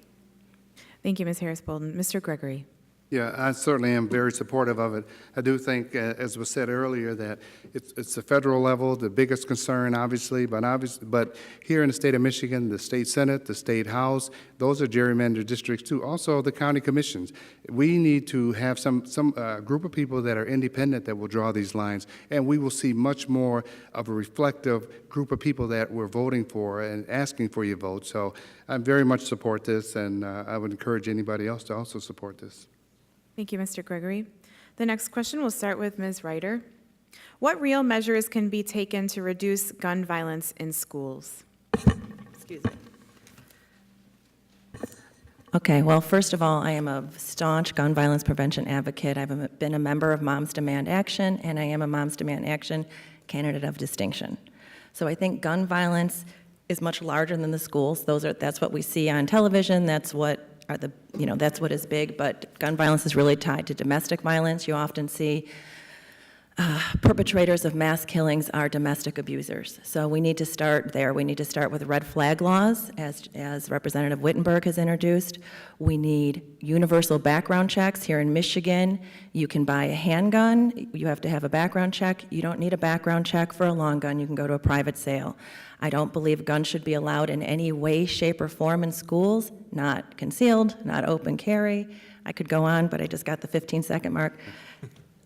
There's a lot we can do. We agree on many things. We just have to get up there and do it. We need people who are going to fight for sensible gun regulations. Thank you, Ms. Ryder. Ms. Harris-Bolden. Could you repeat the question? Yeah, sure. What real measures can be taken to reduce gun violence in schools? Gun violence in schools, okay. One, I think we need to increase school funding and make sure that we have an adequate amount of social workers, counselors available so we can make sure that we're tracking children early and students to make sure that if there's any behavior that's kind of off, there's someone that's there to report it. We also need to decrease class sizes so that our teachers can be more invested in the lives of our children to make sure that they can identify any concerns. I am in favor of comprehensive background checks to get guns, and I am also a Moms Demand Action Gun Sense candidate. Thank you. Thank you, Ms. Harris-Bolden. Mr. Gregory? Thank you. Gun violence in schools, as a former police officer, I'm totally opposed to guns being in schools. You know, if you're a police officer and you're going into a situation in the school, the worst fear is that you've got people that 3 or 4 people may have guns and you don't know who the bad guy is. So to me, one of the things that we need to do is put a little more money and emphasis in the school with regards to cameras or and even security personnel there that are trained security personnel within the school districts. But I think that you have to spend more money within the school districts to make sure that they have the cameras, they have the locks on the doors, those things that the first would be the first part of when somebody approaches a school that you would be able to stop them at that point. So I think that obviously we need to invest a little bit more within the schools to stop some of the gun violence. Fortunately, we haven't had it in Michigan, but we need to be proactive as opposed to reactive. Thank you, Mr. Gregory. Mr. Myers? A lot of the candidates have already mentioned some of the core ideas of gun safety and gun control legislation. Certainly improving the funding for public schools, schools of all types, making sure that they have social workers, counselors, people who can talk to the students and see if, before there's any issue of guns coming into the schools. That is not the only solution. There are school districts. I went to high school up in Pontiac. We had a couple of security guards, and there are school districts where you do need guards, whether they're armed or not. That I am very hesitant to allow guns of any sort into the schools. I think that universal background checks and making sure that our guns that are being kept at home are being locked up. Back after the Parkland incident, I stood with Students Demand Action and rallied for gun violence prevention up at the state capitol, and I will continue doing so as a state legislator. Thank you, Mr. Myers. The next question will start with Ms. Harris-Bolden. What is your position on Promote the Vote and why? I support Promote the Vote. I think we need easier ways to be able to vote. I do believe in early voting. I believe that we should have no reason absentee, and I know that those are some of the initiatives being proposed in that ballot initiative, and I definitely think whatever we can do to make voting easier, we should do. Thank you. Thank you, Ms. Harris-Bolden. Mr. Gregory? I also agree. Anything that can make voting easier, same-day voting, no reason voting.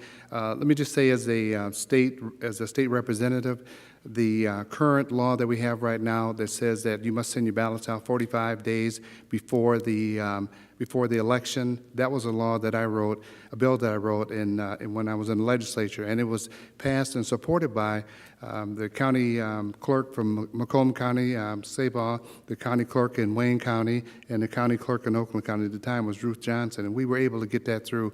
To me, we need to do whatever we can to make sure every vote is counted, and that's, very much support that.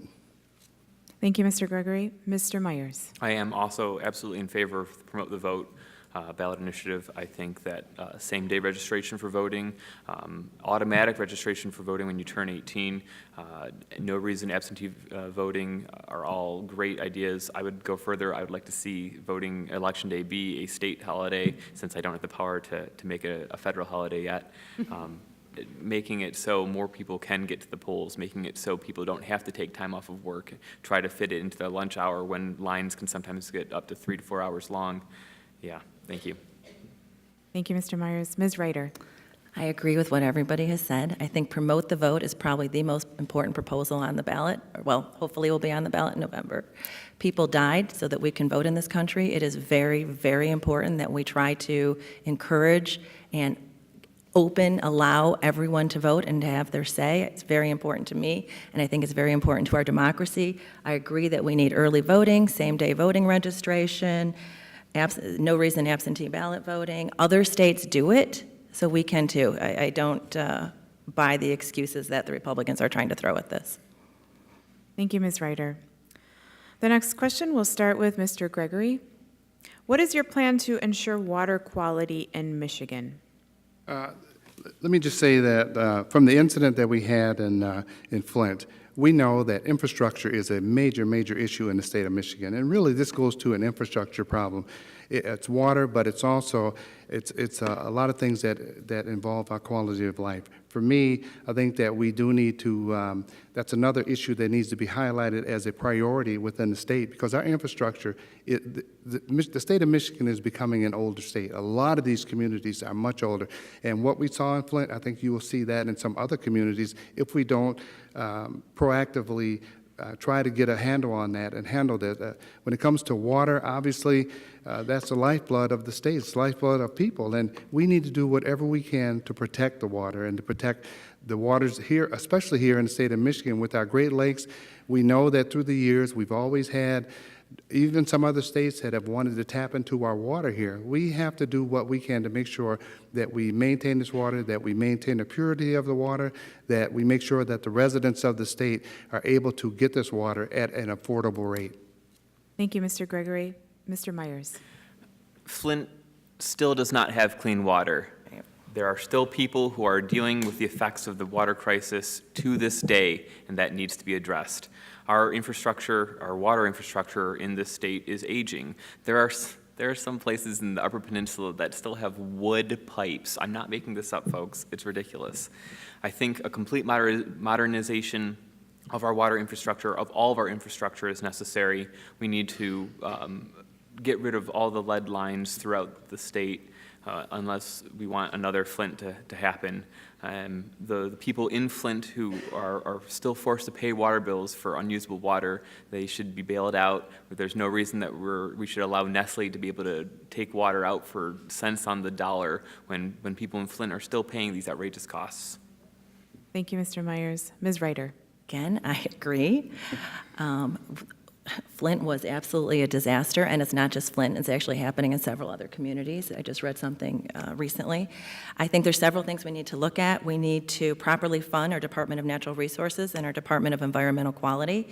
We need to eliminate fracking in the state, at the very least, give municipalities like Southfield the right to control their own lands. We need to properly ensure that everyone can afford clean drinking water. We need to work towards creating protections for our Great Lakes, and we need to decommission Line 5 immediately. Thank you, Ms. Ryder. Ms. Harris-Bolden. I think until Flint has adequate pipes and clean water, they should be able to continue to get a supply from the state to ensure that people have adequate drinking water and water to bathe in. But one thing we need to do, which other people have said, is to replace the pipes. Obviously, we have an aging infrastructure, and we need to make sure that our water is clean, and not just Flint, but in our communities across the state. One thing that we should also consider is green infrastructure, which is a cost-efficient way to manage our stormwater and our water runoff that adds to backup in our sewers, as well as our infrastructure issues. Thank you. Thank you, Ms. Harris-Bolden. The next question will start with Mr. Myers. And Ms. Ryder alluded to this in your just last response. What do you think should happen with Line 5? Mr. Myers. I will echo Katie's point to immediately shut down Line 5, not just under the Straits of Mackinac, but also under the St. Clair River. Enbridge has a proven history of catastrophic environmental damage, and there's no reason that they should continue to run that line. There are viable options. Line 6 goes through Wisconsin and Illinois, goes around the Great Lakes completely. we can do it. I don't agree with natural gas pipelines, but if we're going to continue using them because we have not yet moved off of fossil fuels completely, then we should do them in the safest way possible and not underneath 20% of the world's freshwater supply. Thank you, Mr. Myers. Ms. Ryder? Short answer, decommission Line 5. Long answer, I'll give you a little bit of background on it. Line 5 is a 64-year-old pipeline and was only built to last 40 to 50 years. It is already spilling oil. If it has a major oil spill, it will be devastating to our drinking water, it will be devastating to our Great Lakes, it will spread 700 or more miles. If you look at a cost-benefit analysis of Line 5, there's no benefit to it. We only get 3 to 5% of the oil stays here in Michigan. It needs to be decommissioned immediately. Thank you, Ms. Ryder. Ms. Harris-Bolden? Before we decommission Line 5, I would like to see, I know they're doing a study to see how it would impact jobs in the communities that the gas line serves. I know that it was suggested from someone in trades that it be insulated and buried in order to protect the environment. So I would like to see more information in that study come out to see if there are other ways that we can protect the environment as well as protect jobs. Thank you. Thank you, Ms. Harris-Bolden. Mr. Gregory? Yeah, I agree. I think we should shut down Line 5 right now.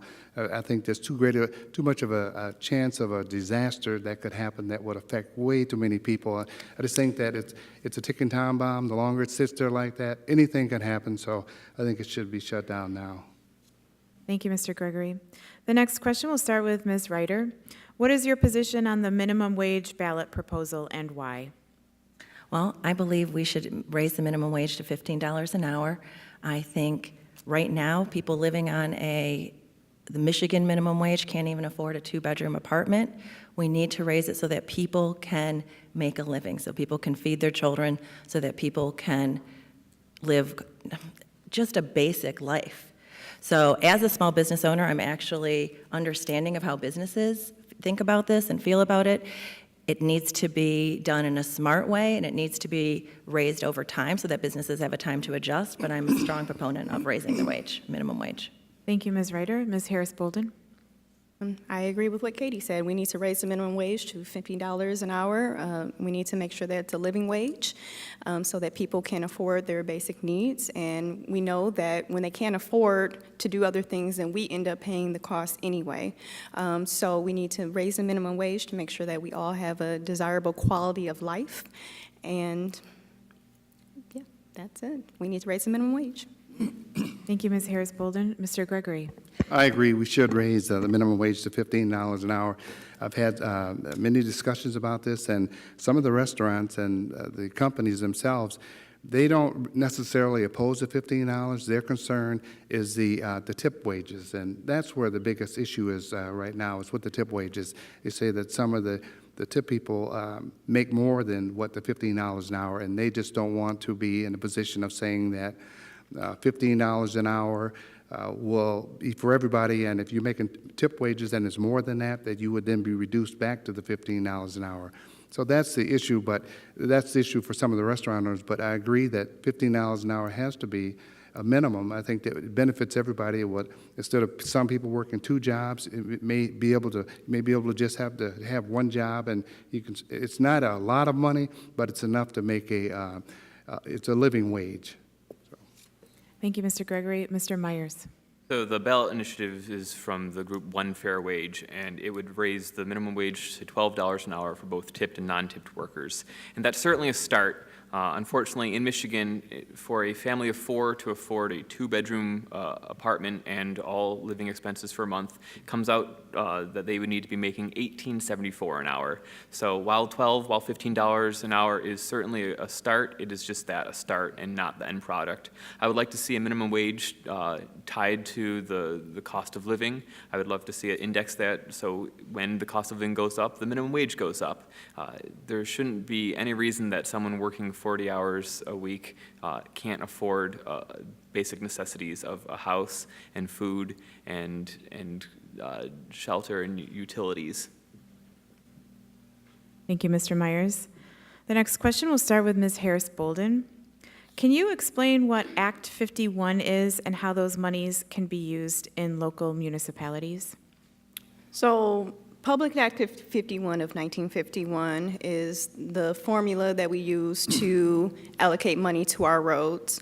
I personally think that it should be either reformed or repealed so that the roads that have the highest use get more money and are fixed quicker than roads that have less use.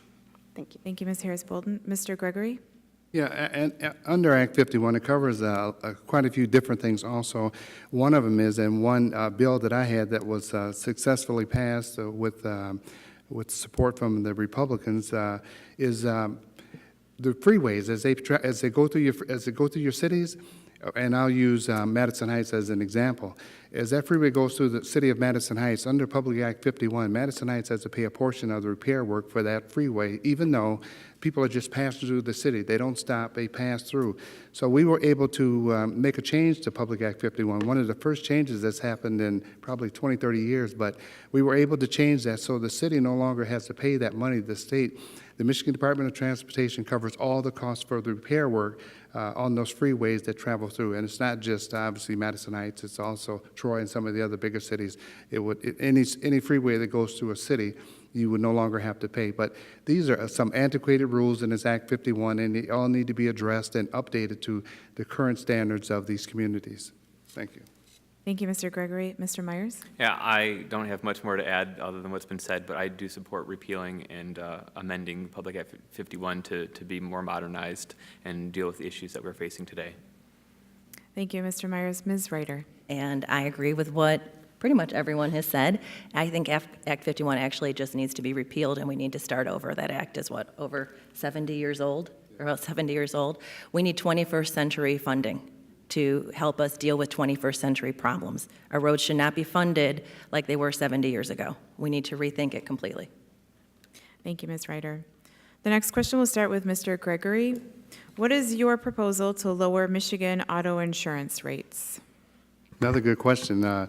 My proposal would be to start out with those things that are non-insurance related. For instance, eliminating anything that doesn't have to do with your driving of the car. For instance, credit reports, where you live at, which would be in some cases redlining, your educational standard, your marital status, all of those things. If we tried that, if we did that and passed that, then we would be able to see just how much money we could save from our auto insurance. And who knows, this might be half of the cost of the auto insurance by itself, as opposed to saying that we want to eliminate no fault or reduce no fault.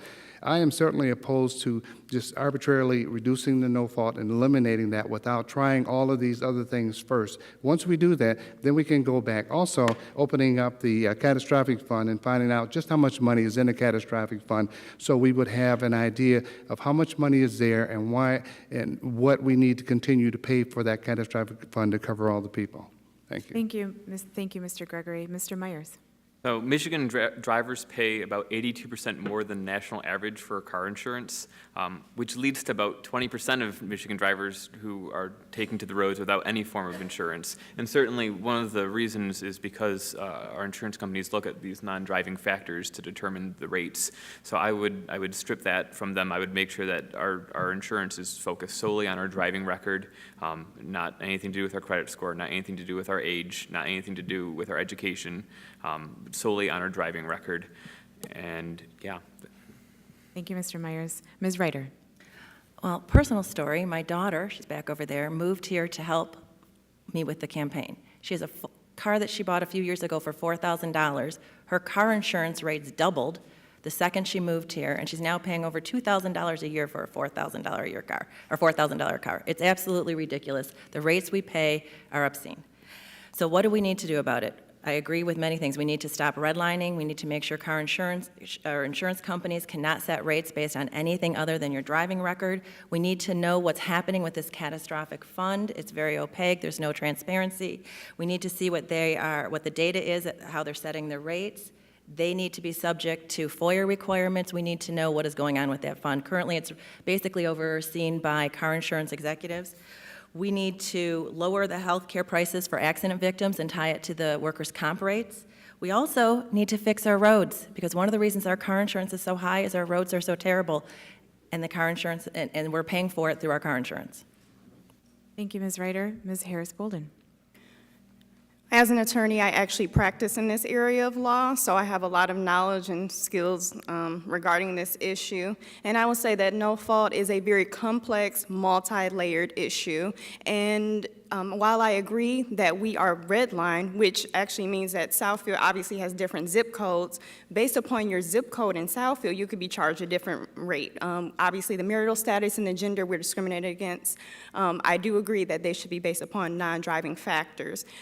We need transparency with the catastrophic fund as well to see where that money is going. But one thing that I think that I can be particularly helpful with is actually reforming the no-fault law.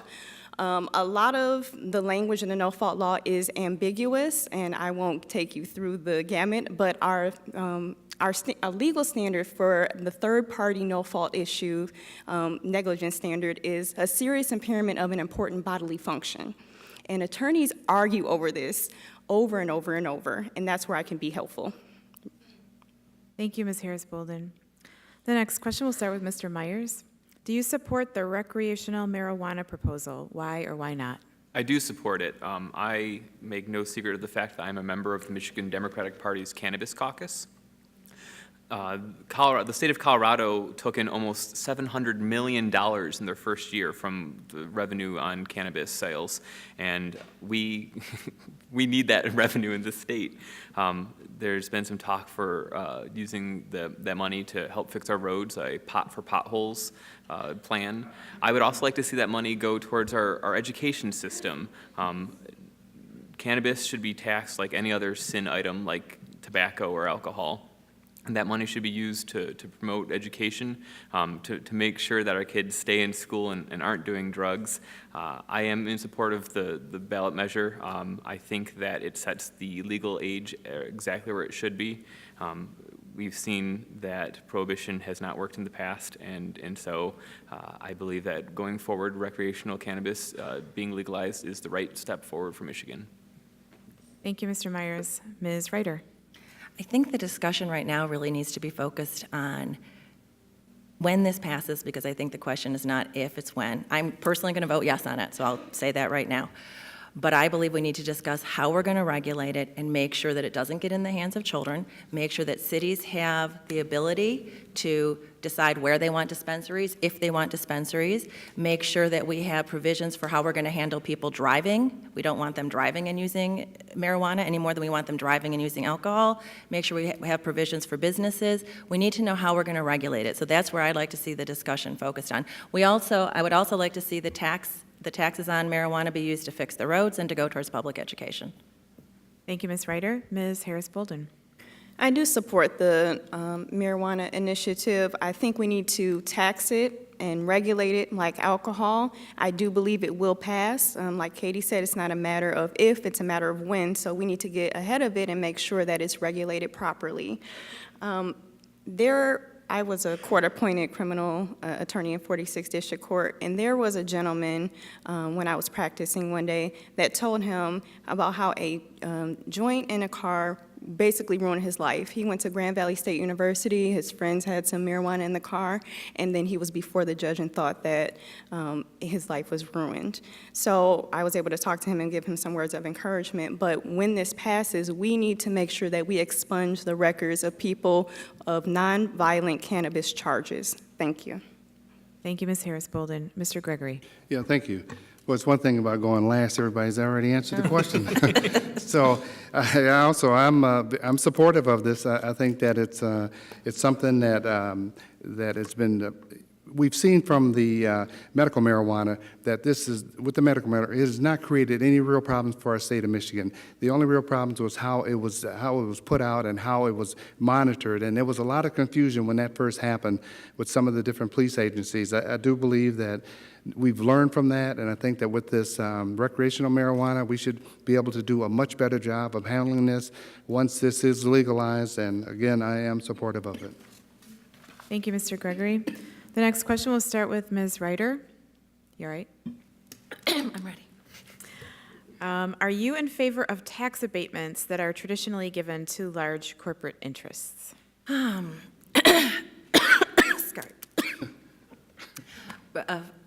The short answer is no.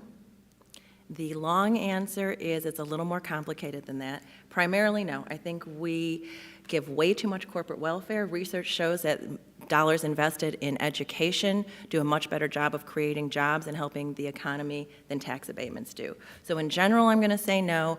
I would, as with anything, look at things with an open mind. So if there's a particular issue, I would look at it with an open mind. Thank you, Ms. Ryder. Ms. Harris-Bolden. I tend to agree. No, but obviously everything is a multi-layered issue. But we have spent over $16 billion since 2001 in corporate subsidies. And again, we could have used that money to fix our roads, put it towards our education, and use it for other things. Now, obviously, we need people to bring jobs, but are we really getting the return on the investment? Because that's really a trickle-down economics way of looking at things. So we need to make sure that we're getting our bang for our buck if we're giving these corporations tax abatements. Thank you. Thank you, Ms. Harris-Bolden. Mr. Gregory? Yeah, I tend to agree that I would start probably from a no position, but if a company can really benefit the state, I think that we ought to look at that, but I think that in most cases, there should be a sunset on the amount of time that these companies would be able to have this tax abatement or tax whatever relief that they're receiving. It should be a sunset on it, more something 3 to 5 years, where they would have to come back and show what they've done. And actually, built into the contract should be some things that should be measures that they should have to accomplish in order to be able to maintain this abatement or tax relief that they get from the state. Thank you. Thank you, Mr. Gregory. Mr. Myers? It will come as no surprise that I'm also going to start from a no position. When I was in law school, I just recently graduated back in May, but when I was in law school, I was interning for an organization, a nonprofit called the Sugar Law Center for Economic and Social Justice down in Detroit. And one of the issues that I worked on while there was the idea of a community benefits ordinance for the city of Detroit, which directly deals with the idea of tax abatements for large corporations, and the idea that in order to earn these abatements, these corporations have to have some give back to the community, some interaction other than just coming in, building up the area, and hoping for the best. So if we are going to be giving tax abatements to large corporations, I would like to see them work closer with the community members, with the people whose lives they are going to be impacting with their development, and making sure that their net impact on the community is positive. Thank you, Mr. Myers. The next question will start with Ms. Harris-Bolden. Please state your position on the recent right-to-work decision by the Supreme Court. How does it affect unions? Well, I disagree with the U.S. Supreme Court case and the Janus case. I think that if you are part of a union, you should pay your union dues in order to get that benefit. And basically what they ruled is that you do not have to be a part of the union, you do not have to pay dues, and you would still get that benefit, which I am staunchly, I staunchly disagree with. And unfortunately, it was a decision made by the Supreme Court, so we have to find ways where we can, work around that. Thank you, Ms. Harris-Bolden. Mr. Gregory? And I agree, but also here in the state of Michigan, we did pass that right-to-work law, and totally don't agree with it. I think that labor and management for many, many, many years have worked together and have really, really benefited the state and moved the state forward. I think that this right-to-work law really is setting the state backwards. It's really hurting the state of Michigan. Supposedly, by having this was going to increase the number of jobs here. All it will do is create a lower class of people coming here, wage-wise, to come into the state. I totally disagree with it. I was a labor leader, a president of a union for 7 years and a vice president for 10 years. I bargained contracts and negotiated contracts, and we found out that by working with management, we were able to do a lot of things and get a lot of things accomplished, which benefited everybody, the union members, but also the community at large. We were able to work with them and do a lot of things, but this right to work is all one-sided. It's just saying that that you don't have to belong to a union. You can take union dues, but you don't have to pay union dues, but you can receive the same benefits. Thank you, Totally Mr. unfair. Gregory. Mr. Myers? Yeah, I am very disheartened by the recent SCOTUS ruling. I have a little confusion about it because it seems that when they ruled in Citizens United, they allowed corporations at least to have political power and a voice, and now they're saying that unions can't. So there's a little bit of cognitive dissonance going on for me in terms of Supreme Court decisions. Overall, I think it's a bad thing. I think the recent changes, the recent bills that got passed in Michigan to make this right to work or have to work for Medicare is just absurd. It's completely the wrong direction for our state to be going. Thank you, Mr. Myers. Ms. Ryder? And I am going to agree again. I think the Janus ruling really enshrined the right to work for less here in Michigan. I think it's going to be devastating to unions. I think it's going to be problematic for our economy.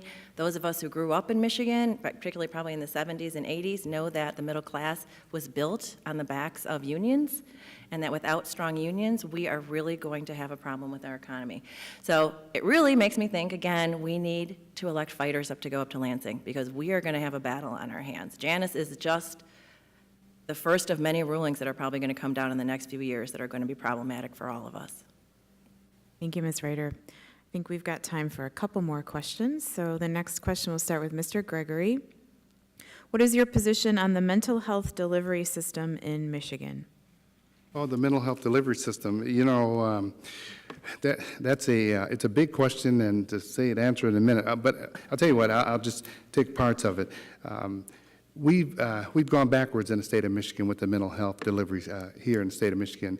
There was a big dispute. There was this thing called debasing, where the Oakland County, we lost money to other areas of the state, and because of that, some of the agencies that were helping the mental health people here in Oakland County, they had to close some of those agencies, and it cost, it's hurting people in Oakland County and also in Wayne County and Macomb County. The mental health situation here in the state of Michigan has been it's been really in disarray for a number of years. There's been loud clamoring from the mental health community asking for more money, and they need the money. And we really need the money to go there, but the state has not produced like they should have done. They should have put more money into it. It's almost as if mental health is somehow different than physical health. Thank you, Mr. Gregory. Mr. Myers? Could you repeat the question? Yeah, sure. What is your position on the mental health delivery system in Michigan? The delivery system is woefully inadequate. Part of the reason why it is so inadequate is because the state has not been properly sharing the revenue from state taxes with local municipalities, which are the people who are providing for the mental health programs and facilities. I would like to see a repealing or amending of the Headley Amendment to the Constitution, which locks in our revenue at the rates back in the 70s, and so to increase the money going toward mental health facilities and services in the state. Thank you, Mr. Myers. Ms. Ryder? Well, within 1 minute, I'd like to start with, I think we need to stop using the word mental health. It's just health. It's health that manifests itself with this set of symptoms compared to this set of symptoms. How do we deal with health here in Michigan? And our funding in general is woefully inadequate. The way we handle what we call mental health, which is health that manifests in a certain set of symptoms, is woefully underfunded. Engler dismantled our mental health care system. He sent people onto the streets. He sent people to jails. We need to reprioritize our budget. We need to prioritize universal health care for all of our citizens here in Michigan, including for mental health. Thank you, Ms. Ryder. Ms. Harris-Bolden? I agree with everything that was said here. We need to adequately fund our mental health systems. But I think one thing that's left out is if we're not funding our mental health system, where are these people going? 23% of prisoners have mental illness. So a lot of these people that actually need mental health services are actually being imprisoned, and we actually are paying to house them at $36,000 to $38,000 a year. We need to reprioritize some of this money to make sure that we're actually helping people with mental illness or with addiction to make sure that we're not housing them in our prison system. Thank you, Ms. Harris-Bolden. Okay, this will be the last question before we do closing statements, and we'll start with Mr. Myers. With regards to Medicaid, what is your position on the recently enacted work requirements? And should Michigan maintain, broaden, or restrict the Medicaid expansion known as Healthy Michigan? So I sort of already answered the first part. I think it's a travesty that we're making people on Medicaid have to work in order to receive their benefits. I would like to see an expansion of the Healthy Michigan Plan. I believe in universal health care for all. There's been some success with legislation out of California, and I recognize that we are nowhere near the size nor as liberal as California, but there is some good framework there that can be used, and it'd be one of my first priorities as a state legislator. Thank you, Mr. Myers. Ms. Ryder. Well, I agree with Alex. We really need to expand Healthy Michigan. I have spent probably 24 years in health management. Our health management system is failing all of us. I strongly believe we need a universal health care program here in Michigan that covers everyone. We need to look at best practices across many states, in fact, across the world, to see what we can bring here. As far as the work requirements for Medicaid, I think that was a big mistake. There are people who, why would we want people who are already struggling to not be able to get health care, to make their struggles even more, to make it even harder for them to find a job? I think that is devastating to them and terrible for our communities and terrible for our economy. Thank you, Ms. Ryder. Ms. Harris-Bolden.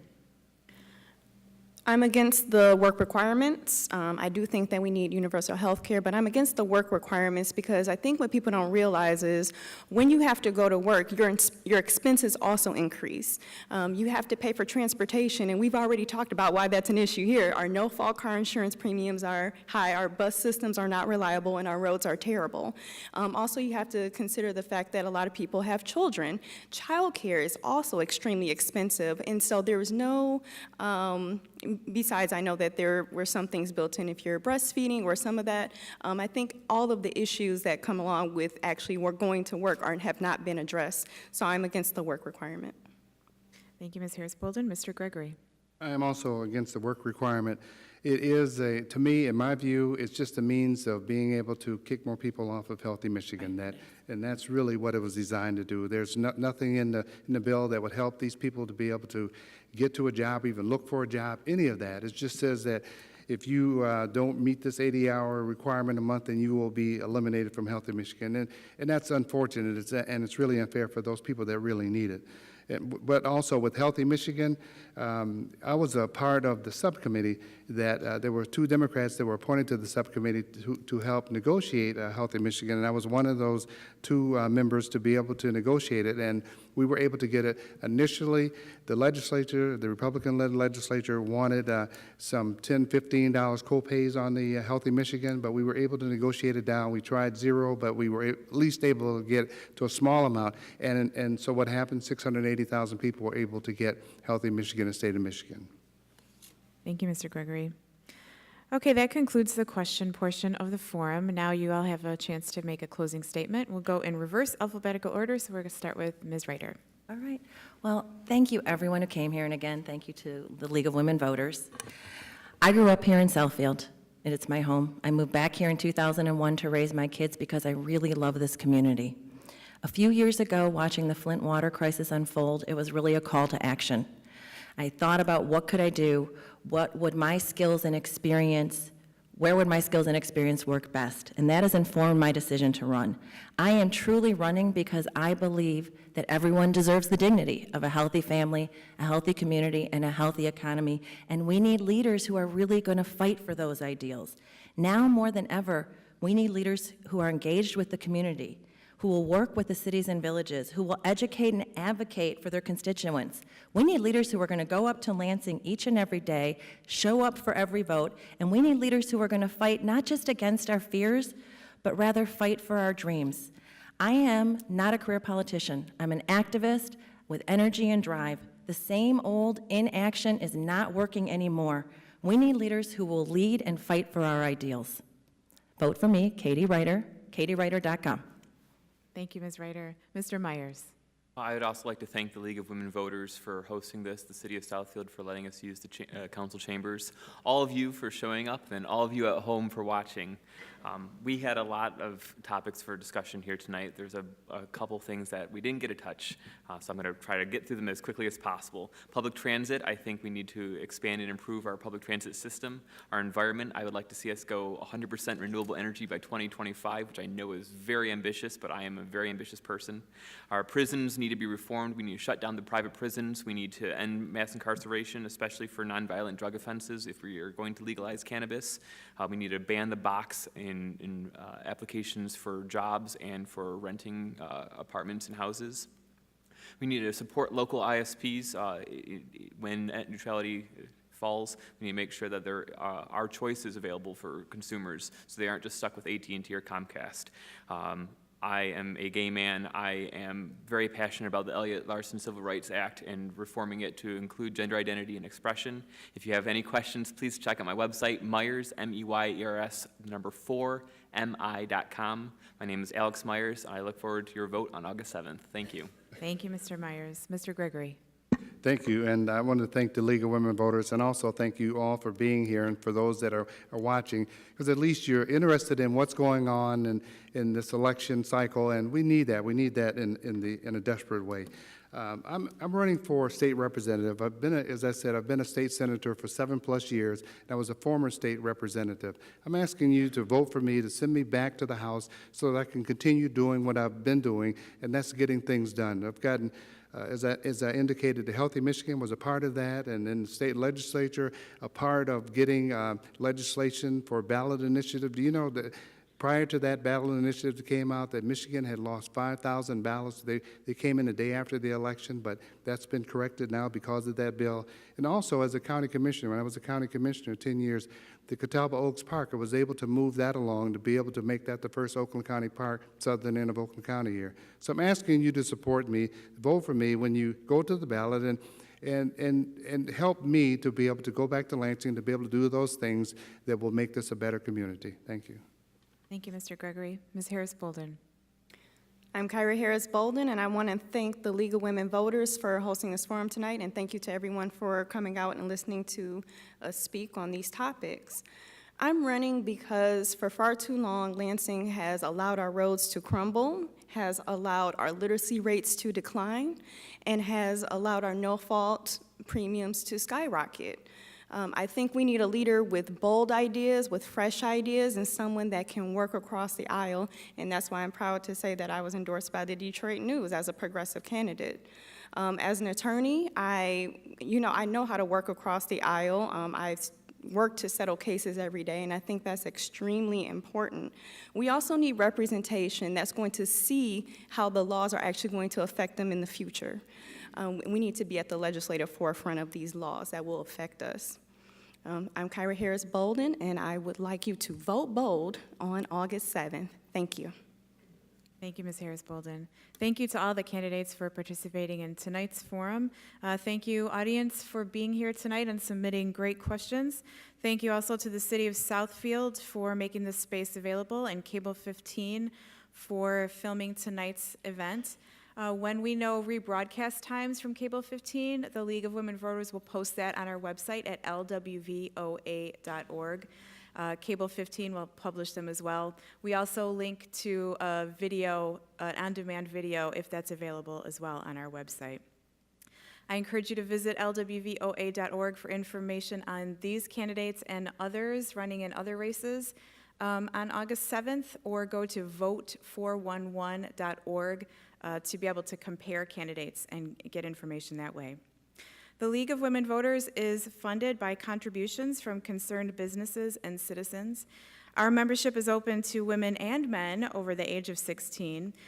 Remember to vote on August 7th. The polls are open from 7 a.m. to 8 p.m. As this is a primary election in Michigan, you will have to choose a Republican, a Democratic, or a Libertarian ballot for the primary. You won't have to do that in December, though. Just another reminder to vote. Democracy. November. I'm sorry. November. What did I say? September? There's an election then, too. November, I'm sorry. Democracy is not a spectator sport, so go out and vote, everybody. Thank you very much.